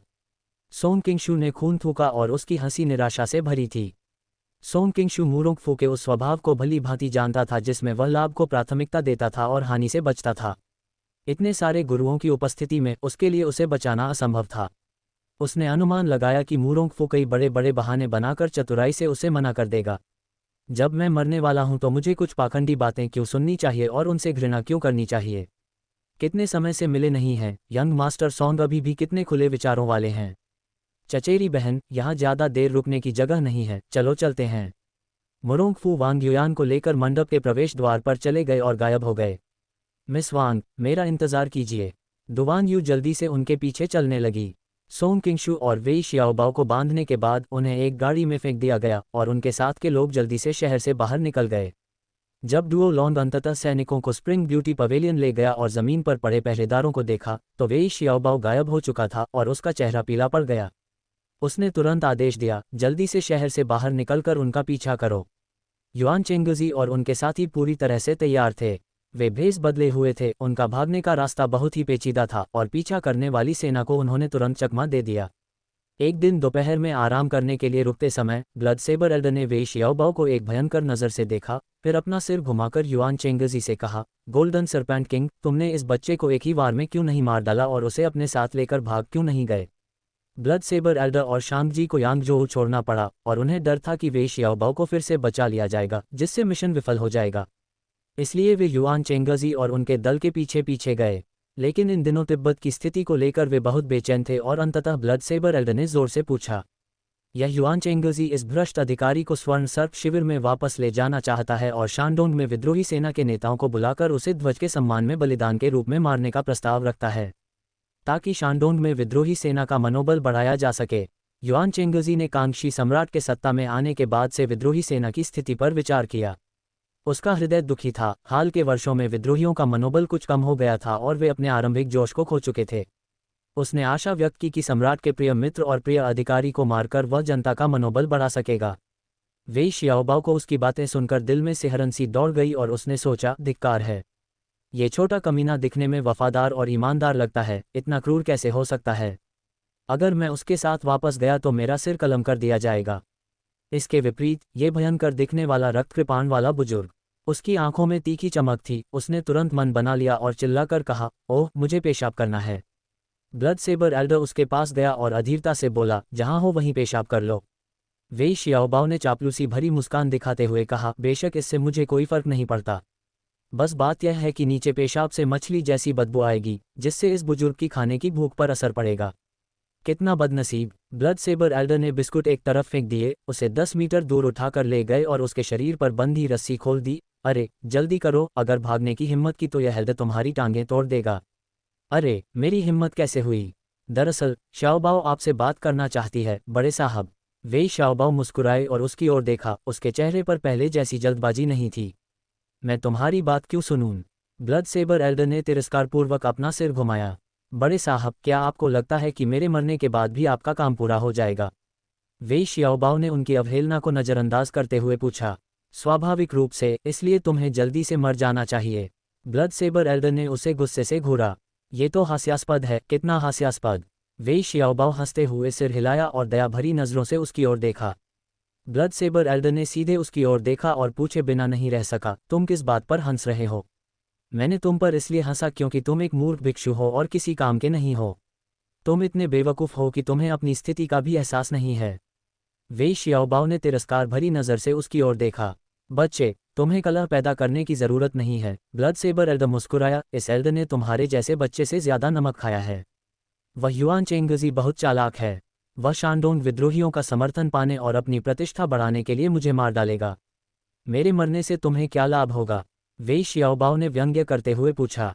ये हमारे लिए फ़ायदेमंद क्यों नहीं होगा? रक्तकृपाण के बुजुर्ग ने कहा। सातवें राजकुमार ने तुम्हें मरा हुआ देखना चाहा था। हमारा उद्देश्य युआन चेंगजी जैसा ही है और हम अपना लक्ष्य हासिल कर लेंगे। जब तक आपको अपनी ज़रूरत की चीज़ें मिल रही हैं तब तक तो ठीक है ना? वेई शियाओबाओ ने ताना मारा। तुम्हारे राजकुमार का मुझे जान से मारने के पीछे क्या मकसद है? अब बताओ, हम अभी कहाँ हैं? स्वाभाविक रूप से वह कांगशी के खास आदमी से छुटकारा पाना चाहता है। अरे नहीं। ब्लड सेबर एल्डर चौंक गया और उसे एहसास हुआ कि सातवें राजकुमार का मुख्य उद्देश्य माचुओं और सोंग राजवंश के बीच गठबंधन को तोड़ना था। इसके लिए उसे सोंग राजवंश के क्षेत्र में वेई शियाओबाओ को मारना ही था। ये शर्त अनिवार्य थी। यदि मेज़बान देश में सभी दूत मारे जाते हैं तो गठबंधन की बात करना स्वाभाविक रूप से असंभव हो जाएगा। तब कांगशी के क्रोध के कारण न्याय के नाम पर सोंग दरबार के साथ युद्ध भी छिड़ सकता है। लेकिन अब वेई शियाओबाओ सोंग साम्राज्य को छोड़कर मानचुकिंग राजवंश में आ चुके हैं। हम कांगशी की बांह तोड़ने के लिए तो ये काफ़ी है। ब्लड सेबर एल्डर अपने फैसले पर अड़ा रहा। अरे, हालांकि यह कहना थोड़ा शर्मनाक है, फिर भी मुझे स्वीकार करना ही पड़ेगा। मैं, वेई शियाओबाओ, दाढ़ी और घोड़ों की देखभाल करने, गबन करने और रिश्वत लेने के अलावा और क्या कर सकता हूँ? मुझे सम्राट का दाहिना हाथ कैसे माना जा सकता है? वेई शियाओबाओ ने कड़वे चेहरे से कहा, अगर तुम मुझे सचमुच मरने दोगे तो भविष्य में तुम्हें सातवें राजकुमार की सेना में शामिल होने का मौका नहीं मिलेगा। ब्लड सेबर एल्डर ने गुस्से से कहा, यह कैसे संभव है? सोचो, सातवें राजकुमार की नज़र में तुम सोंग साम्राज्य में मुझे मारने में नाकाम रहे।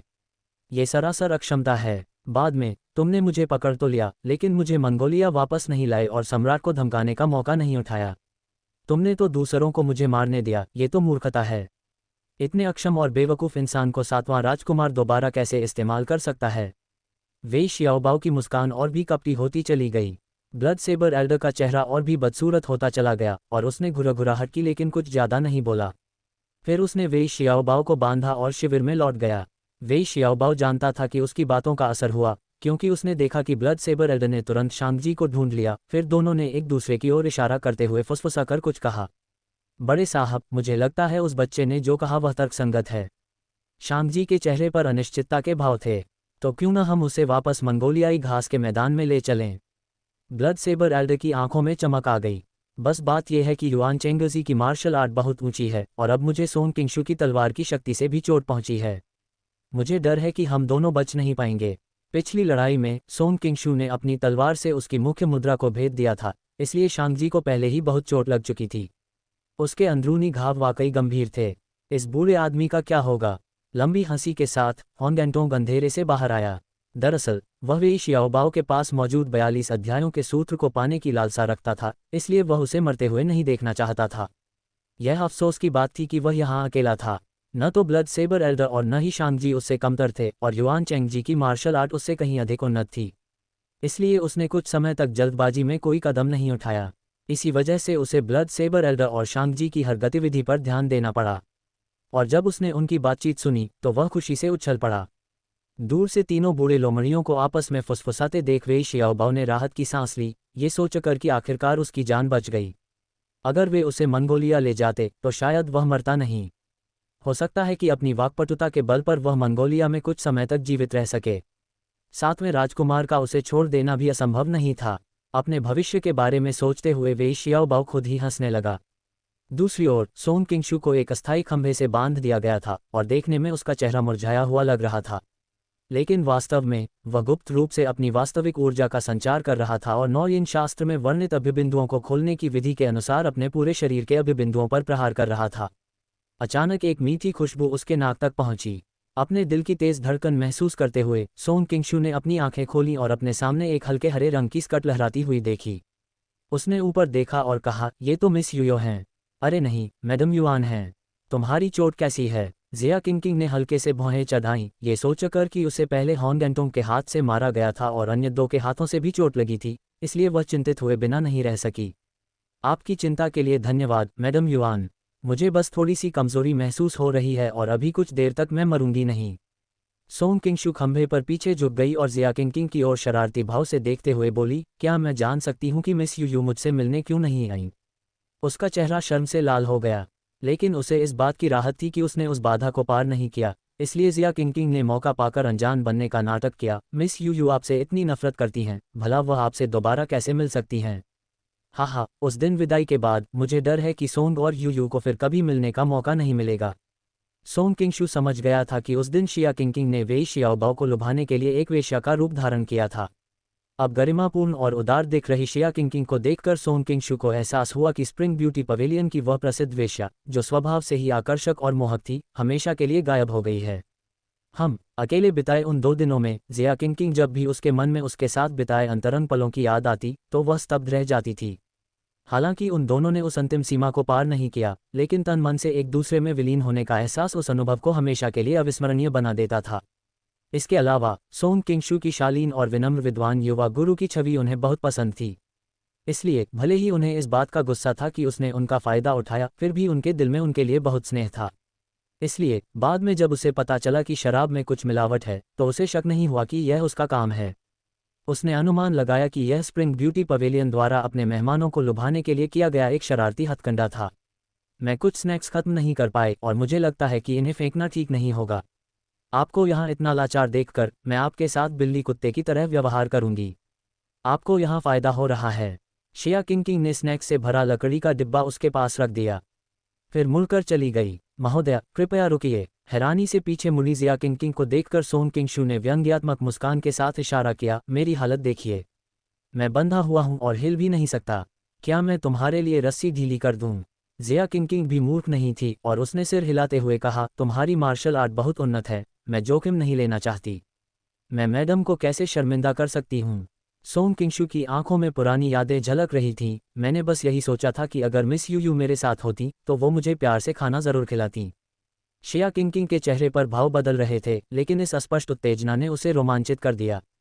एक पल हिचकिचाने के बाद वह उसके बगल में बैठ गई और अपनी दोहरी सुंदर उंगलियों से मीठी सुगंध वाला ओसमंथस केक का एक टुकड़ा उठा लिया। जब सोन किंगशू के होंठ उसके करीब आए तो उसने धीरे से कहा, यह महिला बस इस बात से चिंतित है कि कहीं तुम भूख से मर न जाओ, इसलिए ज्यादा मत सोचो। सोन किंगशू ने मुस्कुराते हुए अपना मुंह खोला और नर्म मीठी सुगंध वाले ओसमंथस केक का एक टुकड़ा खाया। शिया किंग की उंगलियां इतनी तेजी से पीछे हट गईं मानो वे जल गई हों, उसे कुछ भी करने का मौका नहीं मिला। अपनी निगाहें घुमाते हुए सोन किंगशू ने अनायास ही पूछने का नाटक किया, मैडम गोल्डन सरपेंट किंग के साथ क्यों नहीं गईं, बल्कि यहाँ एक तुच्छ कैदी से बातचीत करने क्यों आईं? एक अधेड़ उम्र के विद्वान भाई युआन से मिलने आए थे। वे मुख्य तंबू में गुप्त बैठक कर रहे थे। मुझे उनकी चर्चा समझ नहीं आई। मुझे ऊब महसूस हो रही थी, इसलिए मैं थोड़ी देर के लिए बाहर ताजी हवा लेने चली गई। शिया किंग का चेहरा लाल हो गया। दरअसल उसने सोन किंगशू को कुछ खाने को देने का मौका लपक लिया। उसे नहीं पता था कि उसने ऐसा क्यों किया, बस अवचेतन रूप से वह सोन किंगशू के करीब आना चाहती थी। बेशक ऐसा नहीं था कि जिया किंग सोन किंगशू के चौंकाने वाले दबंग स्वभाव से मोहित हो गई थी और बिना सोचे समझे उससे प्यार कर बैठी थी। वह ये सब महज मौज मस्ती में कर रही थी। उसे अपने दिल की धड़कन तेज होने का एहसास अच्छा लग रहा था, मानो वह लोहे के तार पर चल रही हो। अगर सोन किंगशू सच में उसके साथ कुछ करना चाहता तो वह उसे कभी कामयाब नहीं होने देती। जिया किंग अपने विचारों में खोई हुई थी कि तभी उसके सामने खड़े आदमी ने उसकी 2 उंगलियां पकड़ लीं। उसकी उंगलियों से आ रही गीली चूसने की सनसनी ने उसे चौंका दिया। वह झट से खड़ी हो गई और शर्म से लाल होकर सोन किंगशू को घूरने लगी। सुगंधित ओसमंथस केक चाहे कितना भी मीठा क्यों न हो, वह मैडम के कोमल हाथों से बेहतर स्वाद कभी नहीं दे सकता। सोन किंगशू ने बिना कोई कमजोरी दिखाए उसे घूरते हुए कहा, उसकी आवाज में शरारत भरी थी। शिया किंग तुम सच में पागल हो। गुस्से से सिर हिलाते हुए और उस आदमी के घृणित चेहरे को देखते हुए शिया किंग ने अचानक अपना पैर बढ़ाकर सोन किंगशू की कमर पर लात मारी। फिर उसने अपनी सुगंधित स्कर्ट उठाए और भाग गई। अरे, उस जगह पर किसी आदमी को लात नहीं मार सकते।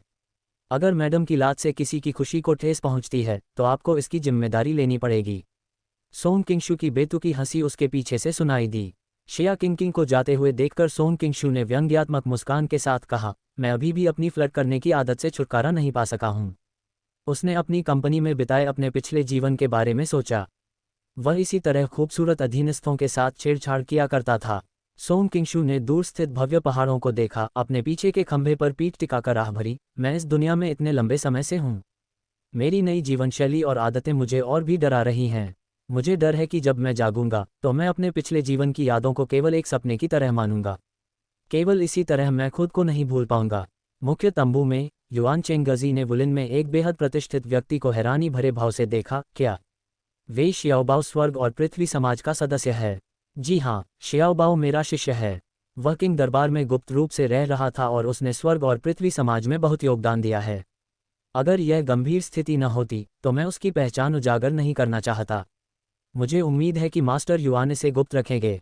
यह अधेड़ उम्र का शिष्य स्वर्ग और पृथ्वी समाज का नेता था, जिसके बारे में कहा जाता है, अगर आप चेन जिन्नान को नहीं जानते तो आप वुलिन के आदमी नहीं हैं। पता चला कि स्वर्ग और पृथ्वी सोसाइटी के अनुयायी पूरी दुनिया में फैले हुए थे और उन्हें पता चला कि शानडोंग वुलिन वेई शियाओबाओ की हत्या की साजिश रच रहा था। ये खबर सुनकर चेन जिन्नान को गहरा सदमा लगा और उन्होंने दिन रात इस खबर की जांच के लिए अपने सभी संपर्कों को जुटाया और आखिरकार आज युआन चेंगजी और अन्य लोगों से मिल गए। मास्टर चेन, आपकी स्वर्ग और पृथ्वी संस्था का उद्देश्य किंग राजवंश का विरोध करना और मिंग राजवंश को पुनर्स्थापित करना है, और मैं भी किंग राजवंश के खिलाफ हूँ, लेकिन पूर्व मिंग सम्राट और मेरे बीच कुछ दुश्मनी है। आप और मैं एक ही पक्ष में नहीं हैं। युआन चेंगजी के शब्दों ने चेन जिन्नान के दिल को ठंडा कर दिया। लेकिन चेन जिन्नान के कुछ बोलने से पहले ही युआन ने आगे कहा, लेकिन इस युआन ने हमेशा चेन गुरु के व्यवहार की प्रशंसा की है और हम एक दूसरे के कट्टर दुश्मन नहीं बनना चाहते। मैं वेई शियाओबाओ को जाने दे सकता हूं, लेकिन बदले में मुझे कुछ चाहिए। मुझे अपने भाइयों को स्पष्टीकरण देना होगा। चेन जिन्नान भी उनकी मुश्किलों को समझते थे। इतनी लंबी योजना के बाद अगर अंत में सब व्यर्थ साबित हो तो किसी को भी मन में निराशा होगी। इसलिए उन्होंने हल्की मुस्कान के साथ कहा, चेन भाई युआन के साथ गठबंधन बनाने के विषय पर चर्चा करने के लिए शानडोंग जाने को तैयार हैं। भविष्य में शानडोंग की सेनाएं और स्वर्ग पृथ्वी समाज मिलकर काम करेंगे। हम गोल्डन सरपेंट कैंप के साथ काम करने के लिए उत्सुक हैं। युआन चेंगजी बेहद खुश था। वुलिन में चेन जिन्नान का बहुत सम्मान है। वह स्वयं गोल्डन सरपेंट कैंप के साथ गठबंधन करने के लिए शानडोंग गया था। इस खबर से स्वयंसेवकों का मनोबल निश्चित रूप से बढ़ेगा और साथ ही शानडोंग में गोल्डन सरपेंट कैंप की भविष्य की गतिविधियों को भी बल मिलेगा। इतने बड़े समर्थन के सामने एक अकेला वेई शियाओबाओ महत्वहीन था। इस मामले में युआन अपनी पहचान छुपाने के लिए वेई शियाओबाओ को गुप्त रूप से छुड़ाने के लिए किसी को भेजेगा। युआन चेंगजी को अचानक कुछ सूझा और उसने भौहें चढ़ाते हुए कहा, बस अभी कुछ दिक्कत है। क्या दिक्कत है? चेन जिन्नान चौंक गया और जल्दी से पूछा। इस बार मेरे साथ 3 महान विदेशी संप्रदाय नेता हैं, मिस्टिक ड्रैगन संप्रदाय के नेता, ब्लड सेबर एल्डर और शिंगबोन संप्रदाय के नंबर 1 गुरु, शांगजी। अगर उन्हें पता चल गया और वे आपस में मिल गए तो अकेले युआन उनका मुकाबला नहीं कर पाएगा। युआन चेंगजी ने मन ही मन सोचा, सौभाग्य से वे दोनों अभी घायल हैं, इसलिए मुझे लगता है कि मैं मुश्किल से ही जीत पाऊंगा। हालांकि यह चेन उतना प्रतिभाशाली नहीं है, लेकिन मार्शल आर्ट में मेरी कुछ उपलब्धियां हैं। मैंने लंबे समय से सुना है कि मिस्टिक ड्रैगन सेक्ट के नेता होंग एंटोंग एक अत्यंत प्रतिभाशाली मार्शल आर्टिस्ट हैं और मैं हमेशा उनसे कुछ टिप्स लेना चाहता था। यदि आवश्यक हुआ तो यह चेन कम से कम होंग एंटोंग का सामना कर सकता है और बाकी सब गोल्डन सरपेंट किंग पर निर्भर करता है। चेन जिन्नान ने हाल ही में लोगों को छिपकर मारने के लिए डिवाइन ब्लड क्लॉटिंग क्लॉस का अभ्यास किया था, इसलिए भले ही वह अपने प्रतिद्वंद्वी को हरा न सके, वह इतनी आसानी से हार नहीं मानेगा। मास्टर चेन तो विनम्रता दिखा रहे हैं। युआन चेंगजी के बोलने से पहले ही उन्हें अचानक बाहर से एक चीख सुनाई दी। वे झट से उठे और धुएं की तरह तंबू से बाहर भागे।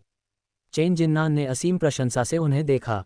उन्हें यह भी एहसास हुआ कि इस युवक की मार्शल आर्ट उनसे कहीं बेहतर हो सकती है। युआन चेंगजी तंबू से बाहर भागा और देखा कि ब्लड सेबर एल्डर वेई शियाओबाओ को अपने साथ लिए हुए है। उसने पहले ही गोल्डन सरपेंट कैंप के 2 शिष्यों को मार डाला था जो रास्ता रोक रहे थे, और वह पहाड़ से नीचे भागने ही वाला था। युआन चेंगजी ने अपना हाथ उठाया और उसकी हथकड़ियों से 3 गोल्डन सरपेंट डार्ट्स निकले, जिससे ब्लड सेबर एल्डर का भागने का रास्ता बंद हो गया। फिर वह कूदा और ब्लड सेबर एल्डर के ठीक पीछे कुछ फीट की दूरी पर पहुंच गया। ब्लड सेबर एल्डर, आप क्या कर रहे हैं? युआन चेंगजी ने हैरानी और गुस्से से उसकी ओर देखा। अरे, अगर यह बुजुर्ग इस छोटे खरगोश को पकड़ना चाहता है तो इसमें क्या बुराई है? वैसे भी तुम उसे मारना चाहते हो तो स्वर्ण सर्प राजा, क्यों न तुम नाव को नदी में आगे बढ़ाओ और मुझे ये बेकार चीज़ तुमसे लेने दो ताकि मैं इसे किसी काम में इस्तेमाल कर सकूं। रक्त कृपाण वाले बुजुर्ग ने अपने दाहिने हाथ में रक्त कृपाण पकड़े हुए मुस्कुराते हुए कहा। उनकी आंतरिक ऊर्जा ने उनके पूरे शरीर को ढक रखा था, जो गुप्त रूप से किसी भी अचानक हमले से उनकी रक्षा कर रही थी। तू बूढ़ा कमीना, तू एक कचरा है और तेरा पूरा परिवार कचरा है। वेई शियाओबाओ को उसके कंधों पर उठाया जा रहा था, उसकी आंखें घूम रही थीं और वह मन ही मन चीख रहा था। इस युवान ने वेई शियाओबाओ को अपने निजी इस्तेमाल के लिए शानडोंग बुलाया और उसने इस बारे में बड़े से बात करने की जहमत भी नहीं उठाई। लेकिन महाराज ने मेरे भाइयों को मार डाला है और अब अगर आप जाना चाहते हैं तो ये बहुत मनमानी होगी। एक सुनहरी रोशनी चमकी और स्वर्ण सर्प तलवार उसके हाथों में थी। माहौल तनावपूर्ण था और लड़ाई छिड़ने ही वाली थी। ये देखकर शांगजी जल्दी से उसके पास गया और उसे समझाने लगा, तुम दोनों क्यों लड़ रहे हो? किंग सेना अभी भी हमारा पीछा कर रही है। अगर तुम यहाँ आपस में लड़ोगे तो इससे हमारे दुश्मनों को ही फायदा होगा। और ब्लड सेबर एल्डर, तुमने खुद कहा था कि 7वें राजकुमार ने हमें वेई शियाओबाओ की हत्या करने को कहा था, अब उसे पकड़ने का क्या फायदा? शांगजी चलते चलते बोले। जैसे ही वे युआन चेंगजी के पास पहुंचे, उनकी आंखों में चमक आ गई और उन्होंने हथेली से प्रहार किया। तांत्रिक देवता योग के अलावा उन्होंने प्रमुख मुद्राओं में से शक्तिशाली स्वर्गीय गुप्त मुद्रा का प्रदर्शन किया और युआन चेंगजी की पसलियों पर हथेली से प्रहार किया। युआन चेंगजी को चेन जिन्नान से एक चौंकाने वाला बड़ा रहस्य पता चला था और उन्हें यह भी पता चला कि ब्लड सेबर एल्डर ने अचानक गठबंधन तोड़ दिया है। उस समय उनका दिल बेचैन था और शांगजी के अचानक हमले से उन्हें करारा झटका लगा, जिससे उनके मुंह से खून तेजी से बहने लगा।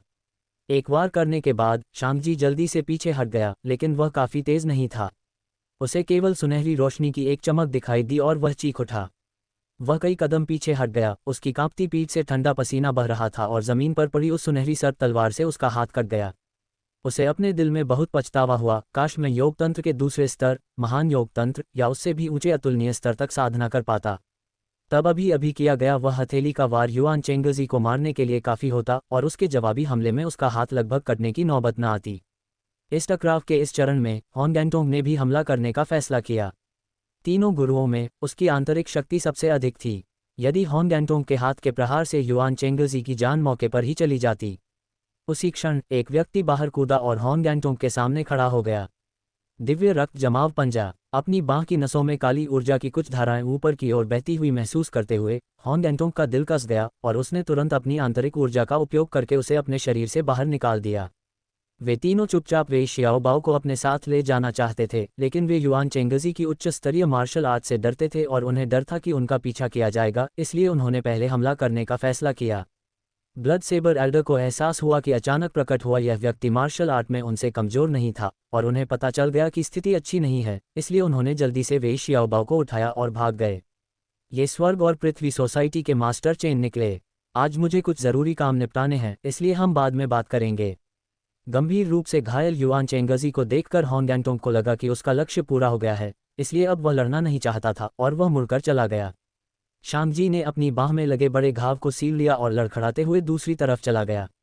वह बुरी तरह घायल था और उसे डर था कि बाकी दो बूढ़े लोमड़ियां उस पर हमला कर देंगी, इसलिए उसने उनके पीछे जाने की हिम्मत नहीं की। जब चेन जिन्नान ने घायल युआन चेंगजी को देखा तो वह उसे रोकने नहीं गया, बल्कि जल्दी से युआन चेंगजी के पास आकर उसकी चोटों को ठीक करने में मदद करने लगा। धन्यवाद मास्टर चेन, अब मुझे कोई गंभीर समस्या नहीं है। मैं कुछ दिनों में इसका समाधान कर लूँगा। लेकिन ये दुख की बात है कि वे शियाओबाओ को अपने साथ ले गए। युआन चेंगजी इस बार सचमुच डर गया था। अगर चेन जिन्नान ने होंगयांगटोंग के हमले को न रोका होता तो वह पाताल लोक में पहुंच गया होता। मुख्य मुद्रा से निकलने वाली ऊर्जा कमजोर नहीं हुई थी और उसे मौके पर ही निकालना सचमुच असंभव था। वे क्रूर संप्रदाय के नेता बलवानों पर विश्वास करते हैं और उनकी आंतरिक शक्तियां प्रचंड थीं। उनमें से प्रत्येक अपने अपने संप्रदाय में शीर्ष पर मजबूती से खड़ा था। उनकी दूरदृष्टि और हमले के अवसरों को पहचानने की क्षमता को कम नहीं आंका जा सकता था। भाई युआन को उन बदमाशों ने इसलिए फंसाया क्योंकि वह मेरे शिष्य की जान को लेकर चिंतित थे। चेन तुम्हें इस खतरनाक स्थिति में जाते हुए कैसे देख सकता था? चेन जिन्नान ने अपना गुस्सा काबू में किया, खड़े हुए और बोले, चून की भाई युआन ठीक हैं, इसलिए चेन उन्हें बचाना चाहता है। मैं इसके बाद शानडोंग जाऊंगा। दूर से सोंग किंगशू दोनों पक्षों के बीच भयंकर युद्ध देख रहे थे और उन्होंने अपने पास से गुजर रहे गोल्डन सरपेंट कैंप के एक सैनिक की ओर सिर घुमाकर मुस्कुराते हुए कहा, छोटे भाई, मैं देख सकता हूं कि तुम बहुत प्रतिभाशाली हो और तुम्हारी हड्डियों की गुणवत्ता देखकर आश्चर्यचकित हूं। तुम निश्चित रूप से एक मार्शल आर्ट प्रतिभा हो जो एक सदी में एक बार ही देखने को मिलती है। आओ आओ, मेरे पास तुम्हारे लिए एक बड़ा सौभाग्य है। गोब्लिन, सोंग किंगशू एक ट्रोल है। ये किसी भी फिल्म से मेरी सर्वकालिक पसंदीदा पंक्ति है, मैं तुम्हारा पिता हूँ। के ठीक बगल में सिपाही अपना सिर घुमाकर उसे डांटने ही वाला था, लेकिन जब उसकी नज़र सोंग किंगशू की आंखों से मिली तो उसे चक्कर आने लगा। उसे बस इतना महसूस हुआ कि विरोधी की आंखें एक अंतहीन काले गड्ढे जैसी हैं और वह अनजाने में ही उसकी ओर चल पड़ा। छोटे भाई, अपनी उंगली बढ़ाओ, मेरे कंधे पर इस जगह पर टैप करो। सोंग किंगशू के शब्द आकर्षण से भरे हुए थे।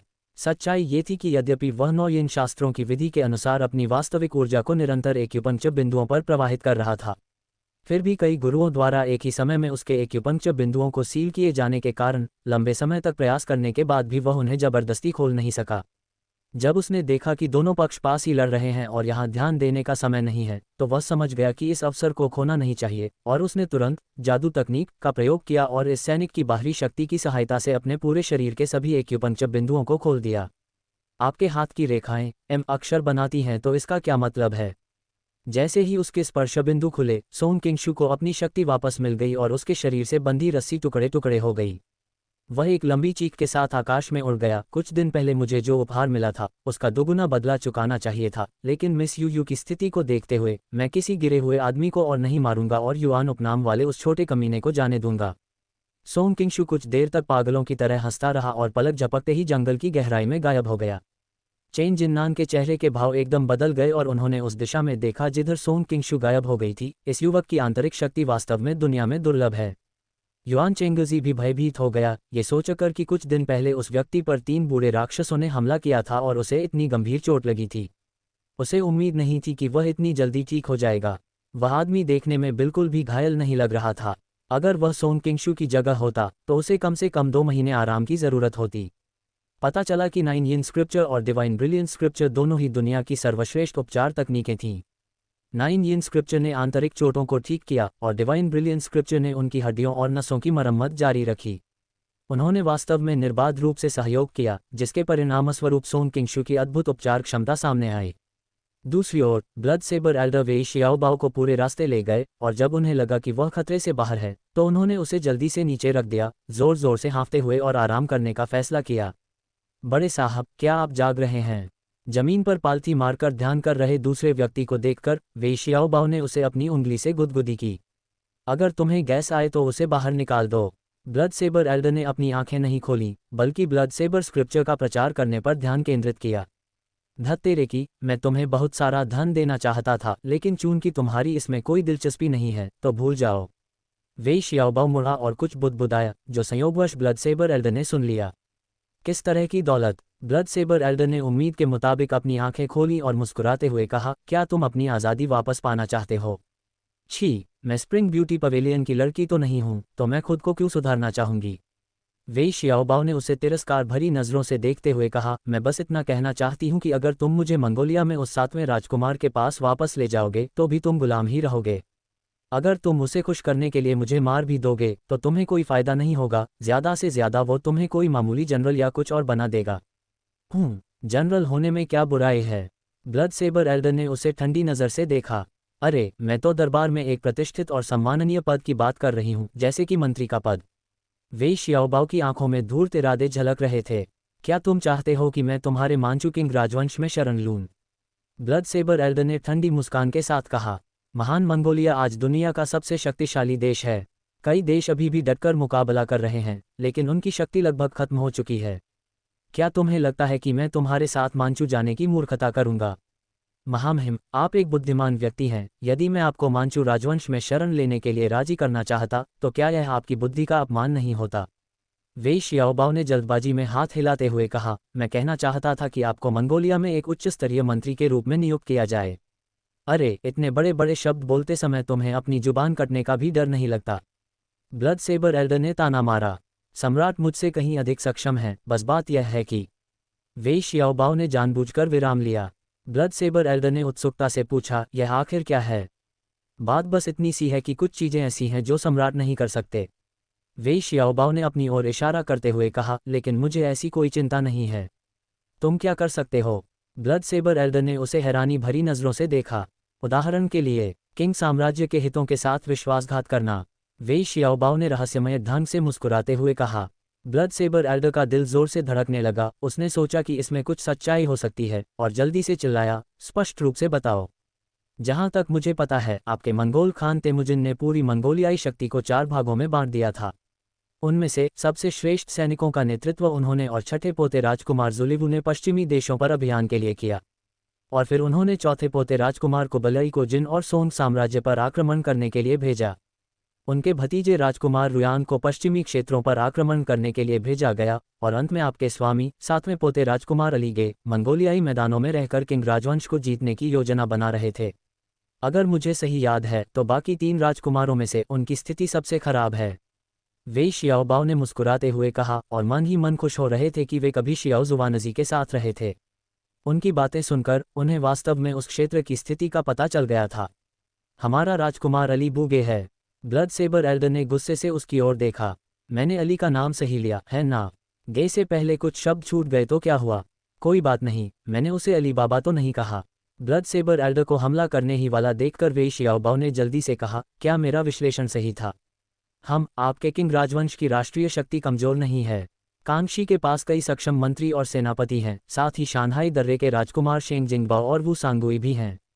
हालांकि हमारे राजकुमार को क्षणिक नुकसान हुआ है, लेकिन ये कुछ भी नहीं है। रक्तकृपाण के वरिष्ठ ने आत्मविश्वास से कहा। लेकिन मन ही मन वे जानते थे कि इतने वर्षों के बाद 7 राजकुमारों की उपलब्धियों को नगण्य माना जा सकता है।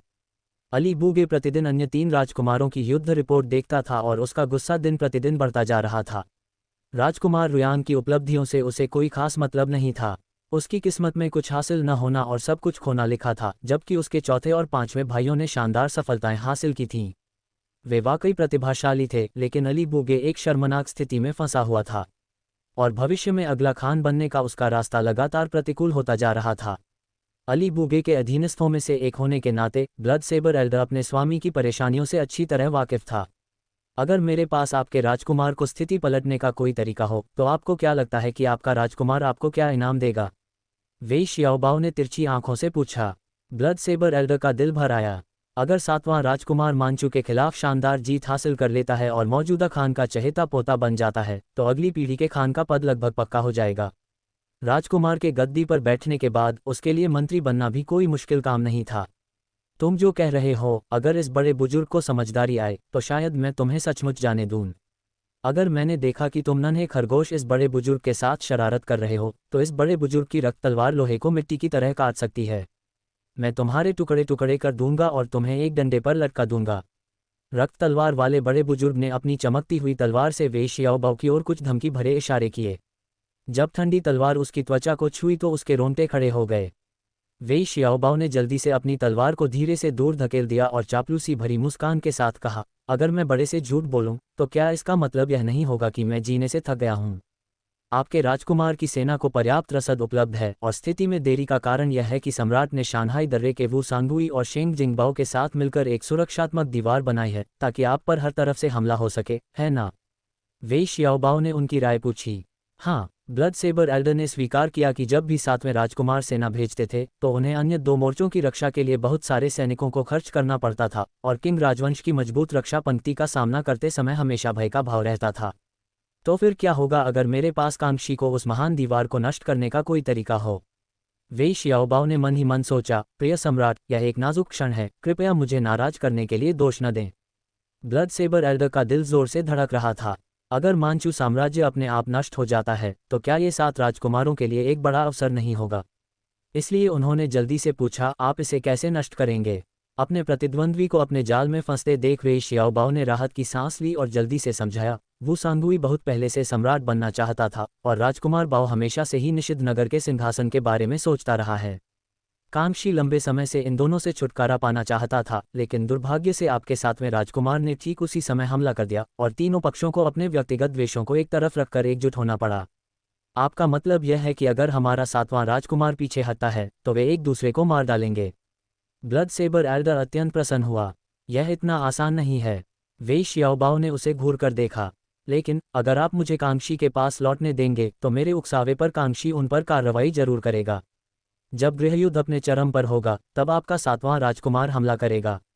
क्या ये बिना छड़ी तोड़े सांप को मारने जैसा नहीं होगा? इसमें तुम्हारा क्या फायदा है? ब्लड सेबर एल्डर को उसकी योजना पर पूरी तरह से विश्वास नहीं था और उसने वेई शियाओबाओ को संदेह भरी नजरों से देखा। वेई शियाओबाओ कोई बड़ी महत्वाकांक्षा नहीं रखती। मैं बस एक उच्च अधिकारी बनना चाहती हूँ। मैं बस इतना पैसा कमाना चाहती हूँ कि जुआ खेल सकूं और सुंदरता का आनंद ले सकूं।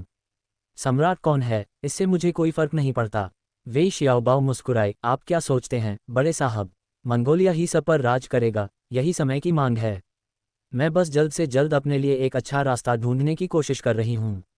जब बड़े साहब लौटेंगे तो मुझे उम्मीद है कि वे 7वें राजकुमार के बारे में कुछ अच्छी बातें कहेंगे। इस शियाओबाओ की भविष्य की समृद्धि और धन अब से बड़े साहब पर निर्भर करेगा। हा, बिल्कुल सही। ब्लड सेबर एल्डर ने वेई शियाओबाओ के कंधे पर थपथपाया। दोनों ने एक दूसरे को देखा और जोर से हंस पड़े। क्या मैं जान सकता हूं कि इन दोनों को किस बात पर इतनी हंसी आ रही है? क्या तुम मुझे बता सकते हो? हॉन्ग। पास से एक ठंडी आवाज आई। दोनों चौंक कर पीछे मुड़े और पाया कि हॉन्ग गैंटोंग उनसे लगभग 30 फीट दूर जा चुका था। ब्लड सेबर एल्डर मन ही मन चीखा, लेकिन उसने अनजान होने का नाटक किया और वेई शियाओबाओ को बाहों में भरकर जोर से हंसा। उसके दाहिने हाथ में ब्लड सेबर थी। अगर उसका प्रतिद्वंदी पीछे से हमला करता तो वह उसे घातक प्रहार करने के लिए तैयार था। पता चला कि यह लॉर्ड हॉन्ग हैं। क्या मैं शिविर की स्थिति जान सकता हूँ? ब्लड सेबर एल्डर ने कृपाण की मूठ पकड़ी और सावधानी से उसकी ओर देखा। युआन चेंगजी गंभीर रूप से घायल हो गया है और शांगजी की बाह में छेद हो गया है। अगर चेन जिन्नान न होता तो ये बूढ़ा आदमी युआन चेंगजी की जान ले चुका होता। हॉन्ग गैंटोंग ने ठंडी सांस ली।